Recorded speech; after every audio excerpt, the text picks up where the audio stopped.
Gokulam jewellers 20,000కు మించి కొనుగోలుకి gold coin, diamonds కి 5,000 ఆఫర్, ఎలక్ట్రిక్ బైక్ గెలుపొందే గొప్ప అవకాశం.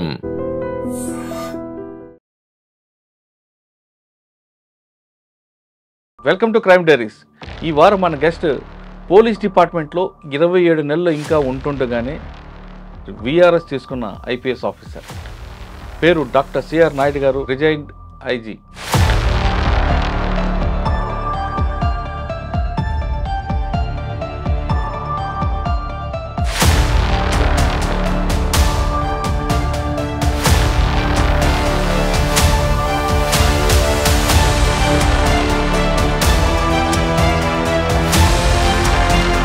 ఆయన ఈ మధ్యన కొండ మెట్లు అనే ఒక బుక్ రాశారు. చాలా అద్భుతంగా ఉంటుంది. ఆ బుక్ చదివితే ఒక పోలీస్ ఆఫీసర్ మనోగతం, సిఆర్ నాయుడు గారు పడ్డ కష్టాలు, ఆ జర్నీ అంతా మనకు తెలుస్తుంది. శ్రీవారి మెట్ల దగ్గరే చదువుకున్నాం. సో జీవితంలో ఒక్కొక్క మెట్టు ఎదిగాం కాబట్టి అన్నీ కలిసి వచ్చింది. కాబట్టి నా పుస్తకానికి సార్, ఇంకా మీకు 27 నెలలు సర్వీస్ ఉంటుండే కానీ ఎందుకు విఆర్ఎస్ తీసుకున్నారండి? గవర్నమెంట్ ఉద్యోగంలోనే ఉండాల్సిన అవసరం లేదు బతకడానికి.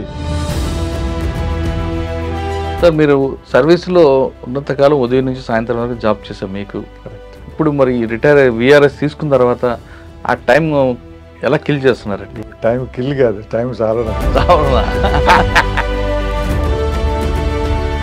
సార్, కాశ్మీర్లో ఎంతవరకు 2 రకాల మనుషులు ఉంటారండి. ఒక టూరిస్టులు, ఒక devotees.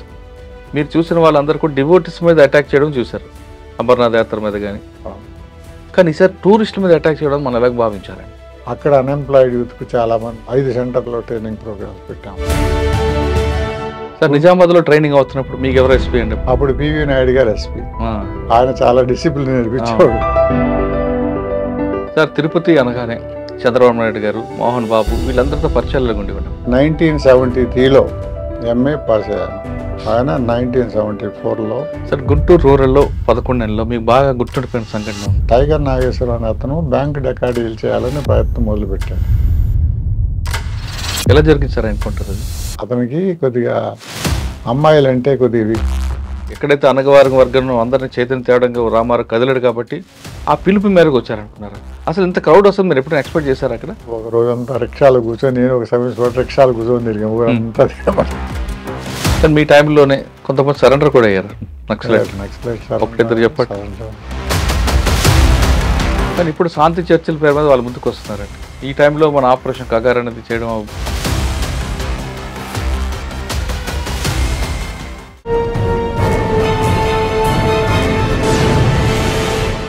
Welcome to crime diaries. ఈ వారం మన గెస్ట్ పోలీస్ డిపార్ట్మెంట్లో 27 నెలలు ఇంకా ఉంటుండగానే విఆర్ఎస్ తీసుకున్న ఐపీఎస్ ఆఫీసర్. పేరు డాక్టర్ సిఆర్ నాయుడు గారు, రిజైన్డ్ ఐజీ. సాధారణంగా ప్రతి ఆఫీసర్ కూడా ఇంకా సర్వీస్ ఉంటుండగా చాలామంది ఉంటుంటారు. సర్వీస్ అయిన తర్వాత కూడా ఓఎస్డీగానే ఉంటున్న ఈ కాలంలో ఆయన 27 నెలలు ఉంటుండగానే విఆర్ఎస్ తీసుకున్నారు. తీసుకున్న తర్వాత పోలీస్ డిపార్ట్మెంట్ కాకుండా సామాజిక సేవలో ఆయన ఎక్కువగా ఉన్నారు. ప్రజలకి సామాజిక సేవ చేయడం, సోషల్ యాక్టివిటీస్లో ఆయన ప్రధానంగా కనిపిస్తుంటారు. కానీ పోలీస్ డిపార్ట్మెంట్లో ఇంకా 27 నెలలు ఉంటుండగా ఎందుకు విఆర్ఎస్ తీసుకున్నారనే విషయం ఇప్పటికీ ప్రశ్నగా ఉంది. ఆ విషయాన్ని సార్ నాటి తెలుసుకుందాం. అంతేకాకుండా ఆయన ఈ మధ్యన కొండ మెట్లు అనే ఒక బుక్ రాశారు. చాలా అద్భుతంగా ఉంటుంది. ఆ బుక్ చదివితే ఒక పోలీస్ ఆఫీసర్ మనోగతం, సిఆర్ నాయుడు గారు పడ్డ కష్టాలు, ఆ జర్నీ అంతా మనకు తెలుస్తుంటుంది. అసలు 27 నెలల ముందు ఎందుకు విఆర్ఎస్ తీసుకున్నారు, అప్పుడున్న పరిస్థితులు ఏ విధంగా ఉన్నాయి అనే విషయాన్ని సార్ నాటి తెలుసుకుందాం. సార్, నమస్తే అండి. నమస్తే. నమస్తే మురళి గారు. సార్, సాధారణంగా పోలీస్ డిపార్ట్మెంట్లో 32 సంవత్సరాలు అయిన తర్వాత ఇంకా ఎక్సెషన్ అడుగుతుంటారు. మాకు 1 సంవత్సరం ఇవ్వండి, 2 సంవత్సరాలు ఇవ్వండి, లెటర్లు పెట్టించుకుంటారు, రికమెండేషన్ లెటర్లు చేయించుకుంటారు. కానీ మీరు ఇంకా 27 నెలలు ఉంటుండగానే మీరు విఆర్ఎస్ తీసుకున్నారు. అంటే అప్పుడున్న పరిస్థితులకు అనుగుణంగా తీసుకున్నారా, లేదు మీ మెంటాలిటీకి ఇంక డిపార్ట్మెంట్ సూట్ కాదనుకొని తీసుకున్నారా, లేదు డిపార్ట్మెంట్లో కాదు మీ సర్వీస్ ఇంకా సోషల్ యాక్టివిటీస్లో చూపించాలి, ఇంకా సర్వీస్ చేయాలి ఇంటెన్షన్తో తీసుకున్నారా? ఈ 3 ప్రశ్నలకు సమాధానం చెప్పే ముందు, చిత్తూరు జిల్లాలో పుట్టిన డాక్టర్ సిఆర్ నాయుడు గారు నిజామాబాద్ నుంచి ట్రైనింగ్ తీసుకొని హైదరాబాద్లో పనిచేయడం, ఒక దశలో మీకు ఒక మంచి పోస్ట్ ఇచ్చినా వద్దు అని ఇక్కడే ఉండడం, అంటే వైజాగ్ రేంజ్ లాంటి పోస్ట్లో డిఏజీ ఇస్తున్నా నాకు వద్దు అని ఇక్కడే కూర్చోవడం వెనక ఉద్దేశం ఏంటి? అప్పుడు పోలీస్కి ప్రజలకి మధ్యన గ్యాప్ ఎలా ఉండేది? అది పెరిగిందనుకోవాలా, తగ్గిందనుకోవాలా? మీకు ఈ ప్రశ్న చెప్పే ముందు ఒకసారి మీ కుటుంబ నేపథ్యం, మీ జర్నీ చెప్పండి. నేను కొమ్మేపల్లి అనే ఒక గ్రామంలో పుట్టాను. ఓహో, చిత్తూరు జిల్లా అప్పట్లో.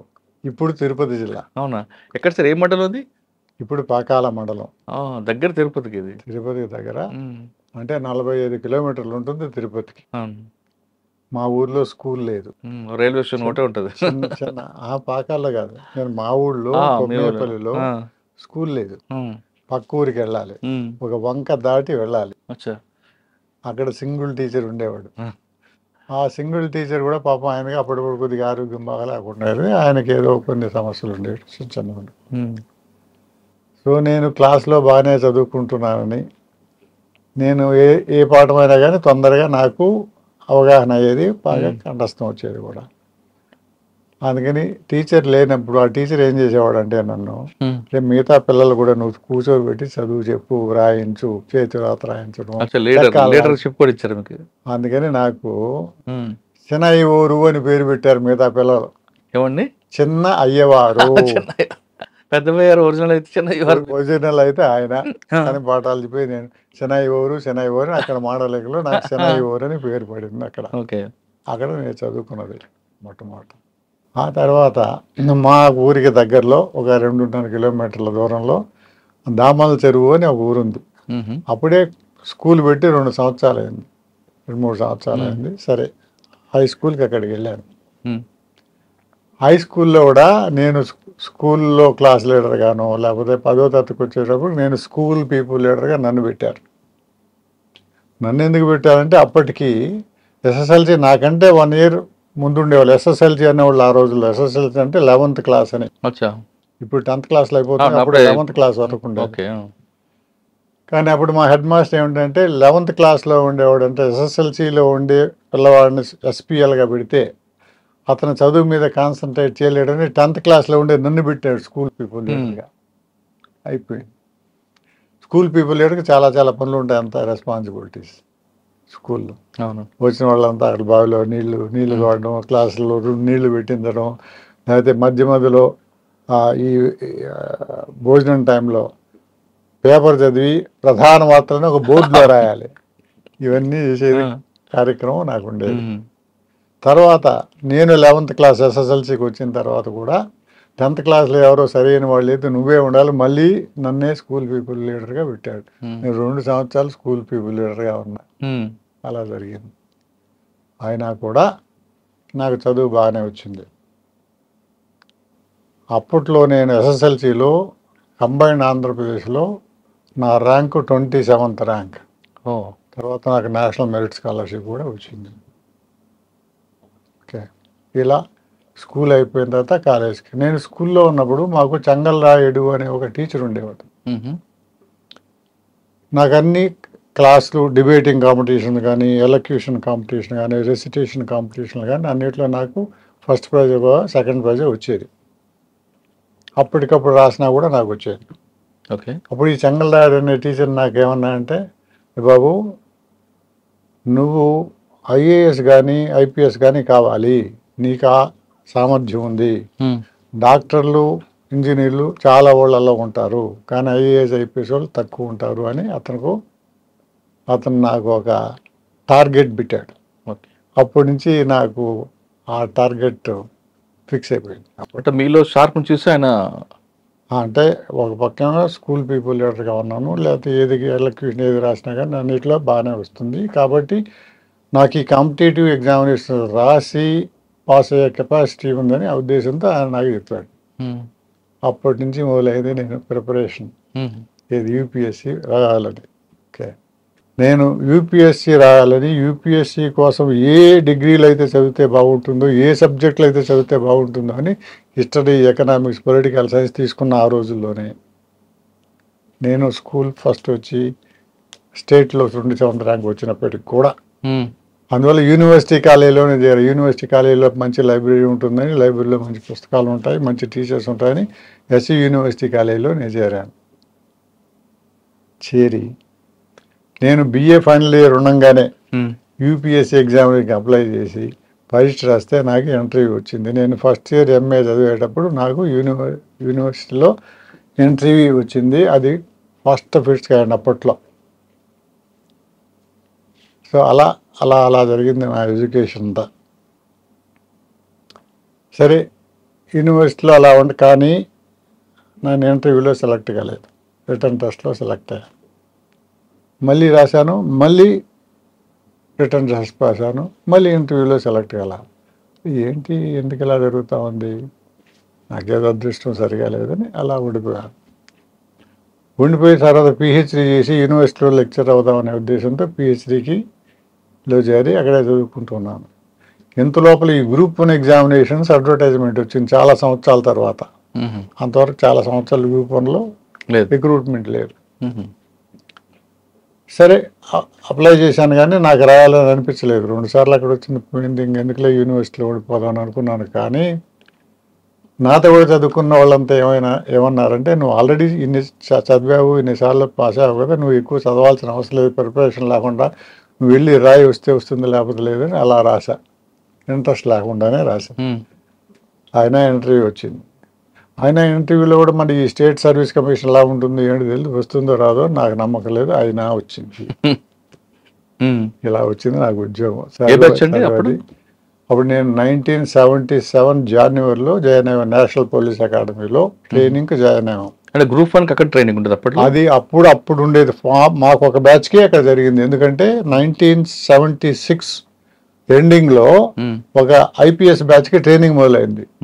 అప్పుడు మన స్టేట్ గవర్నమెంట్ వాళ్ళు ఏం రాశారంటే, ఆ ట్రైనింగ్తో పాటు వీళ్ళు కూడా ఇస్తే బాగుంటుంది, ఇప్పుడే ట్రైనింగ్ మొదలైంది కదా అని వాళ్ళకి ఎన్పిఏకి రాశారు.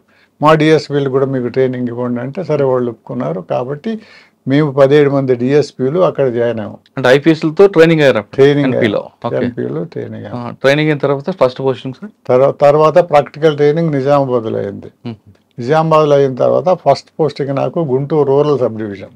సార్ నిజామాబాద్లో ట్రైనింగ్ అవుతున్నప్పుడు మీకు ఎవరు ఎస్పీ అండి? అప్పుడు పివి నాయుడు గారు ఎస్పీ. ఆయన చాలా డిసిప్లిన్ నేర్పించేవాడు, ఎంత పని చేసినా కానీ ఇంకా అది చేయలేదని. సార్ ఆయన దగ్గర ఏం నేర్చుకున్నారండి? ఆయన దగ్గర ఎక్కువగా డిసిప్లిన్, సిస్టమేటిక్గా ఎలా వర్క్ చేయాలని ఆయన దగ్గర నేర్చుకున్నాను. అంటే పేపర్ వర్క్ అంటారా లేదంటే ఇన్వెస్టిగేషన్ వర్క్? ఓహో, పేపర్ వర్క్ అంటే investigation also paper work. Investigation అంతా రాయాలి కదా పేపర్ మీద, రాస్తేనే కదా కోర్టులో ఏం రాశారో అదే వాళ్ళు చూస్తారు. అంటే డిసిప్లిన్ ఆయన దగ్గర ఉండేదండి? ఆయన చాలా డిసిప్లిన్డ్గా ఉండేవాడు. డిసిప్లిన్ అంటే ఎలా ఉండాలి ఆయన దగ్గర నేర్చుకున్నాను. కానీ ఆయన నవ్వుతారు కానీ పని కూడా కొంచెం గట్టిగా చేపిస్తారాడు కదా? ఆయన తక్కువ నవ్వుతాడు, ఎక్కువ పని చేస్తాడు. అంటే మీరు కరెక్ట్గా చెప్తారని అడిగినా నేను. అర్థమైంది మీరు.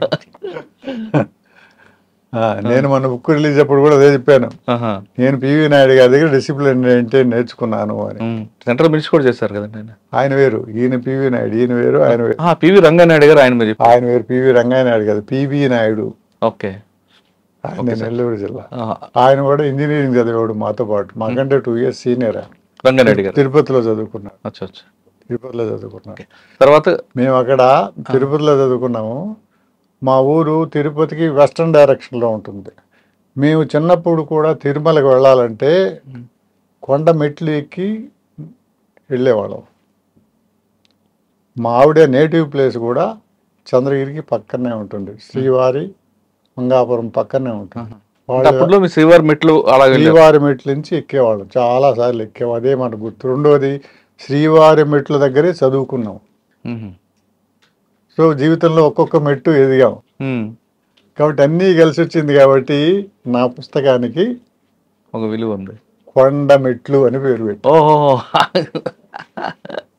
జీవితం అనే ఒక కొండకు ఎలా మెట్లు ఎక్కాలి, దేవుడి దగ్గరికి వెళ్ళాలంటే ఎలా మెట్లు ఎక్కి వెళ్ళాలి అని ఒక సింబాలిక్గా ఉంటుందని అలా పెట్టాను. ఓకే సార్, తిరుపతి అనగానే చంద్రబాబు నాయుడు గారు, మోహన్ బాబు వీళ్ళందరితో పరిచయాలు ఉండేవాడు. చంద్రబాబు నాయుడు నాకంటే 1 year జూనియర్ కాలేజీలో, ఆయన ఎకనామిక్స్ చదువుకున్నాడు. నేను 1973లో ఎంఏ పాస్ అయ్యాను. ఆయన 1974లో ఆయన ఎంఏ పాస్ అయ్యాడు. ఆయన ఎకనామిక్స్, నేను సోషియాలజీ. కానీ నేను తర్వాత రీసెర్చ్ స్కాలర్గా ఉన్నప్పుడు హాస్టల్లో రెసిడెంట్ ట్యూటర్గా ఉండేవాడిని. అప్పుడు చంద్రబాబు నాయుడు వాళ్ళ బ్యాచ్ వాళ్ళంతా కూడా అక్కడే హాస్టల్లో ఉంటారు. అక్కడ మొట్టమొదటి పరిచయం. ఆ పరిచయం తర్వాత కొనసాగింది? ఆ పరిచయం కొనసాగింది. ఇప్పుడు కూడా పరిచయాలు ఉన్నాయి, ఇప్పుడు కూడా ఏం కాలేదు. ఎందుకంటే ఆయన మా ఊరి దగ్గర, మాదే సేమ్ కాన్స్టిట్యుయెన్సీ, మాకు ఫస్ట్ ఎమ్మెల్యే కూడా అదే. చంద్రబాబు నాయుడు రాజకీయంలోకి వచ్చిన తర్వాత ఫస్ట్ ఎమ్మెల్యే చంద్రగిరి, అంతవరకు చంద్రగిరి కాన్స్టిట్యుయెన్సీ కూడా లేదు, అప్పుడు పీలేరు కాన్స్టిట్యుయెన్సీ ఉండేది, కొత్తగా ఫామ్ అయింది. అంటే సో ఆ అప్పట్లో విషయాలు కూడా కొన్ని ఆ పుస్తకంలో రాశాను. సార్ అప్పట్లో ఉన్న పరిచయం, తర్వాత రాజకీయంగా ఆయన ముఖ్యమంత్రి రావడం, మీరేమో పోలీస్ ఆఫీసర్ అవ్వడం, ఆ రెండు పరిచయాలు అలా కొనసాగాయి. ఆ పరిచయాలు అయితే అట్లా కొనసాగాయి, తేడా ఏం లేదు. అంటే ఆ వ్యత్యాసం ఏమైనా వచ్చిందంటారు మీకన్నా పవర్ కాబట్టి ఆయన? వ్యత్యాసం ఏం కాదు, అప్పుడు మేము కలిసి ఉన్నాము, ఆయన బ్యాచులరు నేను బ్యాచులరు, ఆయన స్టూడెంట్ నేను బ్యాచ్, ఎక్కువసార్లు కలిసేవాళ్ళం. తర్వాత ఆయన రాజకీయంకి వచ్చాడు, మినిస్టర్ అయ్యాడు. ఆయన మినిస్టర్గా ఉన్నప్పుడు నేను చీరాల డిఎస్పీగా ఉన్నాను, కాంగ్రెస్లో మినిస్టర్గా ఉన్నప్పుడు. తర్వాత నేను విశాఖపట్నంలో ఇంటెలిజెన్స్ డిఎస్పీగా ఉన్నాడు. ఆయన ఎప్పుడైనా ఆ ఏరియాకు టూర్లో వచ్చినప్పుడు నేను కలిసేవాడిని, ఒకటి రెండు సార్లు మా ఇంటికి పోయినా కూడా వచ్చాడు అప్పట్లో. ఆయన సీఎం అయిన తర్వాత? సీఎం అయిన తర్వాత కూడా నేను సిటీలో ఉన్నాను కదా, కాబట్టి అప్పుడప్పుడు కలిసేవాళ్ళం. ట్రాఫిక్ డీసీపీ ట్రాఫిక్గా ఉండే కలిసాడు, DCP law and order north జోన్లో ఉండే కలిసాడు. డీసీపీ నార్త్ జోన్లో ఉన్నప్పుడు నేను చైల్డ్ అండ్ పోలీస్ ప్రాజెక్ట్ పెట్టినప్పుడు స్ట్రీట్ చిల్డ్రన్ కోసం, మరి చైల్డ్ లేబర్ కోసం పెట్టిన తర్వాత ఒకరోజు ఒక మీటింగ్కి పిలిస్తే హరిహర కళాభవన్లో మీటింగ్ కూడా వచ్చారు. ఆ విషయాలు కూడా ఇందులో రాశాను. అందులో ఒక పిల్లవాడికి హార్ట్లో ఒక హోల్ ఉంటే కూడా నేను అడిగితే వెంటనే డబ్బు కూడా శాంక్షన్ చేసి అతను కూడా చేయించాం. సార్ ఆ బాల్యనాటి స్నేహితుడు చిన్ననాటి స్నేహితుడు కలిసినప్పుడు ఆ చిన్ననాటి విషయాలు ఊరు అన్ని మాట్లాడుకుంటారా, లేదు పక్క ప్రొఫెషనల్గా ఉండిపోతారా? 90% ప్రొఫెషనల్గానే ఉంటాము, ఒక్కో 10% అవి కూడా మాట్లాడుకునే ఉంటాం. అంటే నేను ఒకవైపు ఏమో ఆఫీసర్, ఒక పక్క ఏమో ఫ్రెండ్, రెండు విషయాలు మాట్లాడుకోవాలి కదా, ఒకటే మాట్లాడుకోవట్లేదు. కానీ రెండు క్లబ్ చేయలేదు. నిజమే, ఇప్పుడు నేను ఆఫీసర్ కాదనుకోండి, ఓన్లీ ఆయన చిన్ననాటి ఫ్రెండ్ అనుకోండి, వస్తే ఏం మాట్లాడుకుంటాం, మాట్లాడు. నేను పోలీసులో ఉన్నాను, మరి నార్త్ జోన్లో ఏం జరుగుతుంది, డీసీపీ లా అండ్ ఆర్డర్లో డీసీపీగా ఉన్నప్పుడు ఏం జరిగింది, ఎప్పుడైనా వచ్చినప్పుడు మాట్లాడలేదు. ఆఫీసుల్లో కూడా రివ్యూస్ జరిగేవి కదా, ముఖ్యమంత్రి గారు కొన్ని రివ్యూస్ కూడా పెడుతుంటారు, ఆ రివ్యూస్ కూడా నేను వెళ్ళేవాడిని. తర్వాత నేను డీసీపీ ట్రాఫిక్గా ఉన్నాను, డీసీపీ ట్రాఫిక్గా ఉన్నప్పుడు ట్రాఫిక్ గురించి ఇంప్రూవ్మెంట్ గురించి ఆయన మీటింగ్లు కూడా పెట్టేవారు. ఆ మీటింగ్లో కూడా ఒకటి రెండు సార్లు ట్రాఫిక్ ఇంప్రూవ్మెంట్ ఏం చేయాలని నాకు తెలిసిన సలహాలు నేను ఇచ్చాను. కానీ ప్రొఫెషనల్ పర్సనల్ రెండు క్లబ్ చేయలేదు ఎప్పుడు కూడా? నెవర్. అందుకే మీకు రిలేషన్ కంటిన్యూ అవుతుంది. అంతే, క్లబ్ చేయాల్సిన అవసరం కూడా ఏముంది, అంటే కొంతమంది కలుపుతుంటారు కదా. నిజమే, ఆయన రాజకీయ నాయకుడిగా ఆయన ఉన్నాడు, నేను పోలీస్ ఆఫీసర్గా నేనున్నాను, నా పని అయితే ఆయనకి అనుకుంది. కానీ మీ ప్రొఫెషన్లో ఆయన వేలు పెట్టడం కానీ ఆయన ప్రొఫెషనల్ మీరు వేలు పెట్టడం చేయలేదు. అంటే మీ ప్రొఫెషనల్ అంటే అఫీషియల్గా వేలు పెట్టడం, ఆయన సలహాలు ఇవ్వడం, ఆర్డర్స్ ఇవ్వడం అంతే. ఈ మంచి పని చేయి చెడ్డ పని చేయి మనవాడికి వదిలిపెట్టు అలాంటివి ఏం లేవు. మీరు కూడా నాకు పోస్ట్ కావాలి ట్రాన్స్ఫర్ కావాలి మీరు కూడా నేనే ఎప్పుడు ఆయన ఏ పోస్ట్ కావాలని అడగలేదు. కాబట్టి డీజీపీ గారు నా విశాఖపట్నం డిఐజీకి వెళ్ళమంటేనే సార్ నేను మైత్రి డిఐజీగా ఉంటాను అని నేనే ఆఫర్ చేశాను. అంటే దేశంలో మొట్టమొదట డిఐజీగా కమ్యూనిటీ పోలీసింగ్ టేకప్ చేసింది నేనే, ఎందుకంటే అది మంచి పని కాబట్టి దాన్ని టేకప్ చేశాం. ఓకే సార్, అక్కడ వైజాగ్ రేంజ్ వరకు వెళ్ళే ముందు first posting Guntur. Guntur rural. అప్పుడు ఎవరు ఎస్పీ ఎవరు అప్పుడు మీకు? అప్పుడు గుంటూరు శ్రీకాంత్ రెడ్డి అండి. Srikanth Reddy, okay sir. అక్కడికి వెళ్ళాక మీకు మెయిన్ ఛాలెంజ్ ఏమొచ్చిందండి? నేను అక్కడికి వెళ్ళి 11 నెలలే ఉన్నాను. అప్పుడు చూస్తుంటే ఎక్కువ రోడ్ యాక్సిడెంట్ జరుగుతుండేటివి. నేషనల్ హైవే మనం చెన్నై నుంచి కలకత్తా వరకు వెళ్ళే నేషనల్ హైవే గుంటూరు పక్కన వెళ్తుంది. ఆ ఏరియా అంతా ఎక్కువ నాకు ఉండేది. విపరీతంగా రోడ్ యాక్సిడెంట్లు జరిగేవి. ఒకసారి ఒక రోడ్ యాక్సిడెంట్ జరిగితే 20 మంది అక్కడక్కడే చనిపోయారు. అయ్యో, అక్కడక్కడే. అసలు సవాలు కొన్ని వేలాడుతున్నాయి బస్సుకి. ఒక బస్సు ఒక లారీ గుద్దుకున్నాయి. అప్పుడు సుబ్రహ్మణ్యన్ అని డిఐజీ ఉండేవాడు.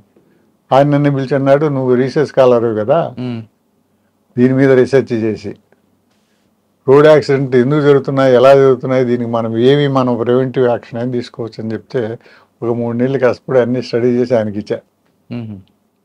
సో నేను ఇచ్చిన ఫైండింగ్స్ అందరి ఎస్పీలకి పంపించి రోడ్ యాక్సిడెంట్లు జరగకుండా ఉండాలంటే ఏమి చేయొచ్చు అనేటువంటి సలహాలు అందులో ఉన్నాయి కాబట్టి అందరికి పంపిస్తే కొన్ని ఆ సలహాలను ఇంప్లిమెంట్ చేశారు. సాధారణంగా road accident cause of road accident చూస్తారు మీరు. రోడ్ డివైడర్ ప్రాబ్లమా, లేదా రోడ్ డిజైన్ ప్రాబ్లమా, లేదా drunk and drive, high speed అని చూస్తారు. మీరు చెప్పిన ఆ బెల్ట్లో ఎక్కువ ఏ రీజన్ కనిపించిందండి? అక్కడ రోడ్ డిజైన్ ప్రాబ్లం ఉందంటారా? Design problem, speed problem. Road ఎప్పుడైతే స్ట్రైట్గా ఉంటుందో డ్రైవర్ స్పీడ్గా వెళ్తాడు. రోడ్డు కొద్దిగా వంకర టెంకర్లు ఉన్నప్పుడు రోడ్ యాక్సిడెంట్లు తగ్గుతాయి, కేర్ఫుల్గా ఉంటాడు. కేర్ఫుల్గా ఉంటాయి. రెండోది డివైడర్స్ ఎక్కడైతే లేదో, మిడిల్ డివైడర్స్ ఎక్కడైతే లేదో రోడ్ యాక్సిడెంట్స్ ఎక్కువ జరుగుతాయి. జరిగితే కూడా ఇంపాక్ట్ ఎక్కువ ఉంటుంది. ఎందుకంటే ఎదురెదురుగా గుద్దుకున్నప్పుడు ఇంపాక్ట్ డివైడర్స్ ఉంటాయో ఆటోమేటిక్గా రోడ్ యాక్సిడెంట్లు తగ్గుతాయి. రోడ్ యాక్సిడెంట్లు తగ్గేదే కాదు, యాక్సిడెంట్ జరిగినా కూడా చనిపోవడం లేకపోతే దెబ్బలు తినడం తగ్గుతాయి, ఇంపాక్ట్ తగ్గుతుంది. సార్ అప్పట్లో ఒకే లైన్ ఉండేది, సింగిల్ లైన్ ఉండేది, కేర్ఫుల్గా ఉండేవారు. అయితే మాత్రం మీరు అన్నట్లుగా చాలా పెద్ద మేజర్ యాక్సిడెంట్ ఉంటుంది. ఇప్పుడు రోడ్లు పెరిగాయి, డివైడర్లు వచ్చాయి, అయినా యాక్సిడెంట్స్ అవుతుంటాయి. ఎందుకండి అంటే దీన్ని డెన్సిటీ ప్రాబ్లం అని అంటారు. ఇంతకుముందు ఒక రోడ్డు ఉంటే రోడ్డు మీద ఎన్ని వెహికల్స్ ఉన్నాయి, ఇప్పుడు ఎన్ని వెహికల్స్ ఉన్నాయి. మీరు ఎంత వెడల్పు చేసినా కూడా నంబర్ ఆఫ్ వెహికల్స్ పెరిగిపోతుంటే మీరు ఎంత వెడల్పు చేసినా కూడా పెరుగుతూనే ఉంటుంది, ట్రాఫిక్ స్లో అయిపోతూ ఉంటుంది. ఎప్పుడైతే ట్రాఫిక్ స్లో అవుతుందో టైం లేని వాళ్ళు స్పీడప్ చేయడానికి ప్రయత్నిస్తారు. సిటీలో కూడా అదే జరుగుతూ ఉంటుంది. సిటీలో ట్రాఫిక్ బ్లాక్ అవుతుంది, ఒక విఐపి మూమెంట్ ఉంటుంది, అరగంట బ్లాక్ అయిపోతుంది. అంతవరకు వెయిట్ చేసేవాడు ఏం చేశాడు, అతనికి టైం అయిపోయిందో తొందరగా వెళ్ళాలని వెళ్ళిపోతుంటాడు. ఇట్లా చాలా సమస్యలు ఉంటాయి. సో యాక్చువల్లీ మనకు చెప్పాలంటే వేరే దేశాలలో ట్రాఫిక్ మేనేజ్మెంట్కు సపరేట్ డిపార్ట్మెంట్ ఉంటుంది, ట్రాఫిక్ మూమెంట్. ఓకే, పోలీసులు రోడ్ యాక్సిడెంట్ ఏదైనా జరిగినా లేదు ఎక్కువ స్పీడ్ వెళ్తా ఉన్నా కానీ కొన్ని విషయాలే పోలీసులు పట్టించుకుంటారు, మిగతా విషయాలను ఇంజనీరింగ్ డిపార్ట్మెంట్ వాళ్ళు, ట్రాఫిక్ మేనేజ్మెంట్ డిపార్ట్మెంట్ వాళ్ళు పట్టించుకుంటారు. కానీ మనకు ఆ వ్యవస్థ ఇంకా రాలేదు. అది వస్తే మనకు ట్రాఫిక్ ఇంప్రూవ్మెంట్ జరుగుతుంది. ఓకే సార్, గుంటూరు రూరల్లో 11 నెలల్లో మీకు బాగా గుర్తుండిపోయిన సంఘటన ఉందా? ఒకటేమో నేను చెప్పినట్లు యాక్సిడెంట్. రెండోది ఏంటంటే ఆ రూరల్ ఏరియాస్లో అప్పుడు ఈ బ్యాంక్ డకాయిటీస్లు మొదలైనాయి. బ్యాంక్ డకాయిటీస్ మొదలైన తర్వాత టైగర్ నాగేశ్వరరావు అనే అతను బ్యాంక్ డకాయిటీలు చేయాలని ప్రయత్నం మొదలుపెట్టాడు. అతను ఎందుకు మొదలుపెట్టారంటే మాకున్న సమాచారం ప్రకారం అంతకుముందు మనకు విశాఖపట్నంలో ఆ టెంపుల్ సింహాచలం టెంపుల్ డకాయిటీ జరిగింది. ఆ డకాయిటీ జరిగింది ఒక గ్రూప్ అయితే టైగర్ నాగేశ్వరరావు ఇంకొక గ్రూప్. టైగర్ నాగేశ్వరరావు ఏం చేసేవాడు, ఒకడో ఇద్దరు ఒకరితో కలిపి పనిచేసేవాడు, ఎక్కువ మంది గ్రూప్గా ఉండేవాడు. ఆయన దగ్గర ఒక పిస్టల్ కూడా ఉంది. ఆ రోజుల్లో పిస్టల్తో తిరుగుతున్న డకాయిట్ అతను ఒకడే. అప్పుడు ఒకసారి అతని ఎక్కడున్నాడో తెలుసుకుని మాకు ఒక ఇన్ఫార్మెంట్ చెప్తే అతని కోసం నేను వెళ్ళాను కొంతమంది తీసుకుని. కానీ ఆ ఆపరేషన్లో కొన్ని చిన్న ప్రాబ్లం వచ్చి అతను తప్పించుకొని పారిపోయాడు. ఏంటి సార్ ప్రాబ్లం అంటే మా డ్రైవరు అతను హట్టు దగ్గర నిలిపేటప్పుడు సడన్గా బ్రేక్ వేసాడు. సౌండ్ వచ్చింది. సౌండ్ వచ్చేటప్పుడు అతను ఎక్కువ అలర్ట్గా మెల్లగా ఉంటాడు. వెళ్ళి పరుగు మా వాళ్ళు పరిగెత్తలేకపోయారు, నేను కూడా పరిగెత్తలేకపోయాను. నేను అదే టైగర్ నాగేశ్వరరావు తర్వాత నేను చీరాల డిఎస్పీగా ఉన్నప్పుడు డౌన్ అయ్యాడా? అయిపోయాడు. గుంటూరు తర్వాత ఎక్కడికి వచ్చారు? చీరాల చెప్పాను కదా, చీరాలకు నన్ను ఎందుకు పంపించారంటే నేను గుంటూరులో వెళ్ళి 11 నెలలకే పంపించాడు. అప్పుడు ఎంవి నారాయణరావు గారు డీజీగా ఉన్నారు. ఓకే, అప్పుడు సమాచారం ప్రకారం టైగర్ నాగేశ్వరరావు తిరుమలలో కూడా డకాయిటీ చేయాలని ప్లాన్ వేస్తున్నాడు అని అప్పుడు సమాచారం. అప్పుడు ఎంవి నారాయణరావు గుంటూరుకు వచ్చి మీటింగ్ పెట్టి ఎస్పీలతో, గుంటూరు, ప్రకాశం, నెల్లూరు ఎస్పీలతో మీటింగ్ పెట్టి ఎలాగైనా టైగర్ నాగేశ్వరరావుని పట్టుకోవాలి, ఏదైనా సరే డెడ్ ఆర్ అలైవ్ అని అందరికి ఆర్డర్ ఇచ్చేశారు. అంతకుముందే నన్ను ఈ సమస్యను పరిష్కారం చేయడానికి చీరాల డిఎస్పీగా ట్రాన్స్ఫర్ చేశారు 11 నెలలకే. ఎందుకంటే టైగర్ నాగేశ్వరరావు టాస్క్ మీకు దానికోసం ఒక డిఎస్పీ పోస్ట్ క్రియేట్ చేశారు ఫస్ట్ టైం. డిఎస్పీ లేరు అంతవరకు చీరాల ఇన్స్పెక్టర్ ఉన్నాడు, డిఎస్పీ లేడు. నేను ఫస్ట్ డిఎస్పీ చీరాల. ఓకే సరే, ఎంవి నారాయణరావు గారు ఈ ఆర్డర్స్ అన్ని ఇచ్చిన తర్వాత అప్పుడు అలువాలియా అని ఎస్పీ, అహ్లువాలియా ఎస్పీ, నేను చీరాల డిఎస్పీ. అప్పుడు అలువాలియా నేను కూర్చొని సరే ఏం చేద్దామంటే 2 టీంలు ఫామ్ చేసాము. లోకల్ టీం ఒకటి, వాళ్ళతో సంబంధం లేని టీం ఒకటి. లోకల్ టీం ఫామ్ చేస్తే ఏమవుతుందంటే లోకల్ వాళ్ళు అక్కడున్న డకాయిట్స్ అక్కడున్న ఈ వీళ్ళకి కొద్దిగా ఐడెంటిఫై అయిపోతారు ఉంటారు, ప్లస్ ఇన్ఫర్మేషన్ లీక్ కూడా అవ్వచ్చండి. అందుకని సపరేట్ టీం పెట్టి దానికి మురళి అనే ఒక ఎస్ఐని మురళి అనే ఒక ఎస్ఐని ఆ టీం ఇన్ఛార్జిగా పెట్టారు. టీం ఇన్ఛార్జ్ పెడితే వీళ్ళు కష్టపడి 6-7 నెలలు కష్టపడి సో అతన్ని ఎన్కౌంటర్ దాంట్లో చనిపోయాడు. ఎలా జరిగింది సార్ ఎన్కౌంటర్? అది సినిమాలో ఇప్పుడు చూపించినట్లుగా జరిగిందా? తెలియదు, నేను సినిమా చూడలేదు, ఏం చూపించారు నాకు తెలియదు. నేను ఏం జరిగిందో నా పుస్తకంలో రాసేసాను. ఒకసారి మాకు రివీల్ చేయండి సార్. అదే చెప్తున్నాను కదా, అతనికి కొద్దిగా అమ్మాయిలంటే కొద్దిగా వీక్నెస్ ఉండేది. ఆ రకంగా అతను పట్టుబడిపోయాడు. అతని దగ్గర పిస్టల్ ఉంది, ఇంకా అతను కాల్చడానికి ట్రై చేశారు, మా వాళ్ళు కాల్చారు.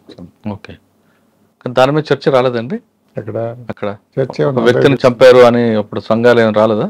అప్పుడేం సంఘాలు అందరికీ తెలుసు కదా, అందరికి తెలుసు. సార్ టైగర్ నాగేశ్వరరావు ఎన్కౌంటర్ అయిన తర్వాత అక్కడతో ఆగాయా ఇంకా పెరిగాయి దొంగతనాలు? అప్పుడు టెంపరీగా ఆగాయి. అప్పుడు నేను చీరాల డిఎస్పీకి వెళ్ళిన తర్వాత కొంతవరకు కంట్రోల్ అయ్యి ఆగాయి. తర్వాత నేను అక్కడ 1.5-2 years ఉన్న తర్వాత నేను విశాఖపట్నం వెళ్ళిపోయాను డిఎస్పీ ఇంటెలిజెన్స్గా. అక్కడ ఎంతకాలం చూసారండి డిఎస్పీ ఇంటెలిజెన్స్గా నేను సుమారు 2.5 సంవత్సరం 3 సంవత్సరాల వరకు చేశాను. నేను వెళ్ళిన తర్వాత ఈ తెలుగుదేశం అప్పుడే పుట్టింది. తెలుగుదేశం పుట్టిన 83 నేను 81లో వెళ్ళాను. 84 వరకు ఎలక్షన్ అయ్యేంత వరకు అక్కడే ఉన్నా. సార్ అప్పుడు విశాఖపట్నంలో చాలా పెద్ద పెద్ద రాజకీయ నాయకులు ఉండేవారండి. బాటం శ్రీరామూర్తి గారు, దొరంరాజు సత్యనారాయణ, తర్వాత గోల్డ్స్పాట్ మూర్తి గారు, తర్వాత ఎంఏఎస్ మూర్తి అనే అదే గోల్డ్స్పాట్ మూర్తి అని ఎంఏఎస్ మూర్తి గారు, ఇంకో ఆయన విశాఖపట్నం మేయర్గా పనిచేశారు ఆయన. వీళ్ళందరూ ఎలా ఉండేది, మూమెంట్స్ ఎలా ఉండేవి? ఆ జిల్లాలో కాంగ్రెస్ పార్టీలో 2 గ్రూపులు ఉండేవండి. అందులో ఆ జిల్లాలో 2 గ్రూపులు ఉండేవి కాంగ్రెస్లోనే. ముఖ్యంగా అవును, దొంగరాజు సత్యనారాయణ గ్రూప్ ఒకటి, బాటం శ్రీరామూర్తి 2 గ్రూపులు ఉండేవి. వాళ్ళ ఆఫీసర్లో కూడా ఆయన గ్రూపు ఈయన గ్రూపు అని తయారైపోయినాయి. ఎందుకంటే ఆయన పోస్టింగ్స్ చేయించడం లేకపోతే ఇంకెవరు చేయడం ఈ రకరకాలుగా మీకు తెలుసు కదా అడ్మినిస్ట్రేషన్లో ఎలా ఉంటుందో అలా ఉండేటివి. అవి కూడా మేము డిఎస్పీ ఇంటెలిజెన్స్గా కొద్దిగా మానిటర్ చేస్తుండేవాళ్ళం. కానీ మ్యాన్ పవర్ తక్కువ కదా సార్ అప్పట్లో? మ్యాన్ పవర్ తక్కువే. లా అండ్ ఆర్డర్ వెళ్ళేవారు కదా, ఇంటెలిజెన్స్ అంటే ఎవరు వచ్చేవారు కదా. కానీ వీళ్ళ మూవ్మెంట్ ఎలా తీసుకునేవారండి? పొలిటికల్ స్టెప్స్ ఎలా ఉండేవి? మా దగ్గర ఉంటారు కదా, మా దగ్గర కొన్ని హెడ్ కానిస్టేబుల్స్ వాళ్ళు ఉంటారు, వాళ్ళే కవర్ చేస్తుంటారు. కొన్ని పేపర్స్లో ఓపెన్ ఇన్ఫర్మేషన్ చాలా వరకు పేపర్లో వచ్చేస్తూ ఉంటుంది. ఆ పేపర్లో వచ్చిన దాన్ని అనలైజ్ చేయాలి. పేపర్లో వచ్చిన ఇన్ఫర్మేషన్ కంటే అనాలిసిస్ ముఖ్యం. పేపర్ వాళ్ళకి ఇష్టం వచ్చినట్టు వాళ్ళు అనలైజ్ చేస్తుంటారు, కానీ ప్రొఫెషనల్గా అనలైజ్ చేయడం వేరు, న్యూస్ పేపర్ వాళ్ళ అనాలిసిస్ వేరు, తేడా ఉంటుంది. మీరు ఇన్సిడెంట్ వైజ్ రాసుకెళ్ళిపోతారు, కానీ ప్యాటర్న్ ఉందా లేదా అనేది ఇంటెలిజెన్స్లో వాళ్ళ అనాలిసిస్లో మాకు తెలుస్తుంది. అదే టైంలో ఒకవైపు గౌతలక్ష్మణ్ గారి మూమెంట్ ఉంటుంది, ఇంకోవైపు విశాఖపట్నం, విజయనగరంలో పోస్పాటి అశోకరాజు, వీరందరూ యాక్టివిటీస్ ఎలాగుండేవండి అప్పుడు? అప్పుడే వీళ్ళు తెలుగుదేశం వచ్చింది కదా. తెలుగుదేశం వచ్చిన తర్వాత వీళ్ళ యాక్టివిటీస్ కంటే కూడా అప్పుడు పబ్లిక్ ఒపీనియన్లో చాలా మార్పు వచ్చిందండి. అంటే వ్యాక్యూమ్ ఉందంటారు అప్పట్లో? కాంగ్రెస్ పార్టీ అంటే ఆవు దూడ గుర్తు చేతి గుర్తున్న ప్రజలు అలా ఉండిపోయారు కదా. ఆ 3 జిల్లాల్లో ఉత్తరాంధ్రలో రాజకీయ చైతన్యం ఎక్కువ, అందరు కాంగ్రెస్ పార్టీలో 2 గ్రూపులు, ఇంతమంది ఉన్నా కూడా వ్యాక్యూమ్ ఉందంటారు? ఉంది. అంటే దాన్ని మీరు వ్యాక్యూమ్ అని అంటున్నారు. వ్యాక్యూమ్ అంటే కూడా రీఅలైన్మెంట్ ఆఫ్ సోషల్ ఫోర్సెస్ అని అనాలి దీన్ని. అచ్చా, రీఅలైన్మెంట్ అంటే అంతవరకు కాంగ్రెస్ పార్టీ ఎస్సీలకు, ఎస్టీలకు, మైనారిటీస్కు బాగా సహాయం చేస్తుందని, అదే స్థాయిలో ఉండే బ్యాక్వర్డ్ క్లాసెస్ అంతా పట్టించుకోవడం లేదని ఒక పబ్లిక్ ఒపీనియన్ ఉండేది. ఆ ఒపీనియన్ ఉన్నదానివల్ల ఎన్టీ రామారావు తెలుగుదేశం పెట్టినప్పుడు బ్యాక్వర్డ్ క్లాసెస్లో ఎక్కువ మంది తెలుగుదేశానికి వేశారు. ఓపెన్గా చెప్పేవాళ్ళు కాదు, కాబట్టి చాలామందికి అర్థమయ్యేది కాదు ప్రజల్లో ఏం జరుగుతూ ఉందో. ఆ సందర్భంలోనే ఒకసారి అప్పుడు రోసయ్య గారు హోంమంత్రిగా ఉన్నారు. నేను చీరాల్లో గుంటూరులో పనిచేసినప్పుడు ఆయన నాకు బాగా పరిచయం, ఆయన బాగా లైక్ చేసేవాడు కూడా. ఆయన హోంమంత్రిగా ఉండి విశాఖపట్నం, విజయనగరం, శ్రీకాకుళం ఏరియాలకు టూర్లు వచ్చినప్పుడు నన్ను రమణేవాడు, నాతో కూడా ఉండి కబుర్లు చెప్పుకొని వెళ్దామంటే 2-3 సార్లు కూడా వెళ్ళాను. ఇట్లాగే డిస్కషన్ వచ్చింది మీరు చెప్పినట్టు. ఆయన అడిగాడు, ఏంటి ఏం జరుగుతా? నేను ఒకటే మాట చెప్పాను తమాషగా, సార్ లీడర్లంతా మీ వైపు సార్, ఓటర్లంతా వైపు అంటే ఊరికే ఏదో చెప్తున్నాను. లేదు ఉండేది లేదు, మేము మీటింగ్ పెడితే మాకు కూడా మీటింగ్లకు వస్తారు కదా, రావచ్చు మీటింగ్లకి రావచ్చు, కానీ ఒపీనియన్ ఇట్లా ఉంది మీరు చూసుకో. కానీ అప్పట్లోనే మీకు గ్రంథి మల్లికార్జునరావు గారు రాజా, ఆయనతో రోషయ్య గారితో ఒక అనుబంధం. మల్లికార్జునరావుతో నాకు మీకు అనుబంధం లేదు కానీ ఆయన కారులో మీరు, ఆయన, రోషయ్య గారు శ్రీకాకుళం పర్యటన. ఆయన ఎప్పుడిప్పుడు ఒక్కోసారి వస్తుండేవాళ్ళేమో, నాకు అంత టచ్ లేదు. ఆయన కార్లో ఎక్కువ చూసాను మీకు. నేను ఇంటెలిజెన్స్లో ఉండేటప్పుడు సామాన్యంగా మనుషులతో ఎవరితో సామాన్యంగా వెళ్ళే అవసరం ఉండదు, వెళ్ళం కూడా, మాతో ఏం పని ఉండదు. కానీ నేను హోమ్ మినిస్టర్ కదా, హోమ్ మినిస్టర్ ఉన్నప్పుడు ఆయన పిఎస్ ఫోన్ చేశారు, మీరు 2 మినిస్టర్ గారు అవుతున్నారు, ఆయనకు తోడుగా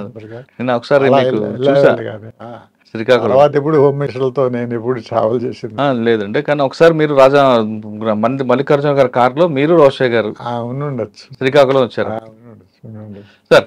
ఇప్పుడు రామారావు గారు పర్యటన స్టార్ట్ చేసిన తర్వాత చైతన్య రథం విశాఖపట్నం రావడం, ఆ క్రౌడ్, ఆయన రోడ్డు పక్కన షేవింగ్ చేయడం, వంట చేయడం, పడుకోవడం, ఇదంతా పేపర్లో రావడం, అంత క్రౌడ్ వస్తుందని మీరు ఎక్స్పెక్ట్ చేశారా? ఈ కేవలం ఫోటోల కోసం వచ్చారా, లేదు సినిమా అన్నట్టు రోడ్డు మీదకి వచ్చాడని చూడడానికి వచ్చారా, లేదు మీరు అన్నట్లుగా ఒక వర్గానికి ఎక్కడైతే అనగవారం వర్గం అందరినీ చైతన్యం తేవడానికి రామారావు కదిలాడు కాబట్టి ఆ పిలుపు మేరకు వచ్చారనుకున్నారా?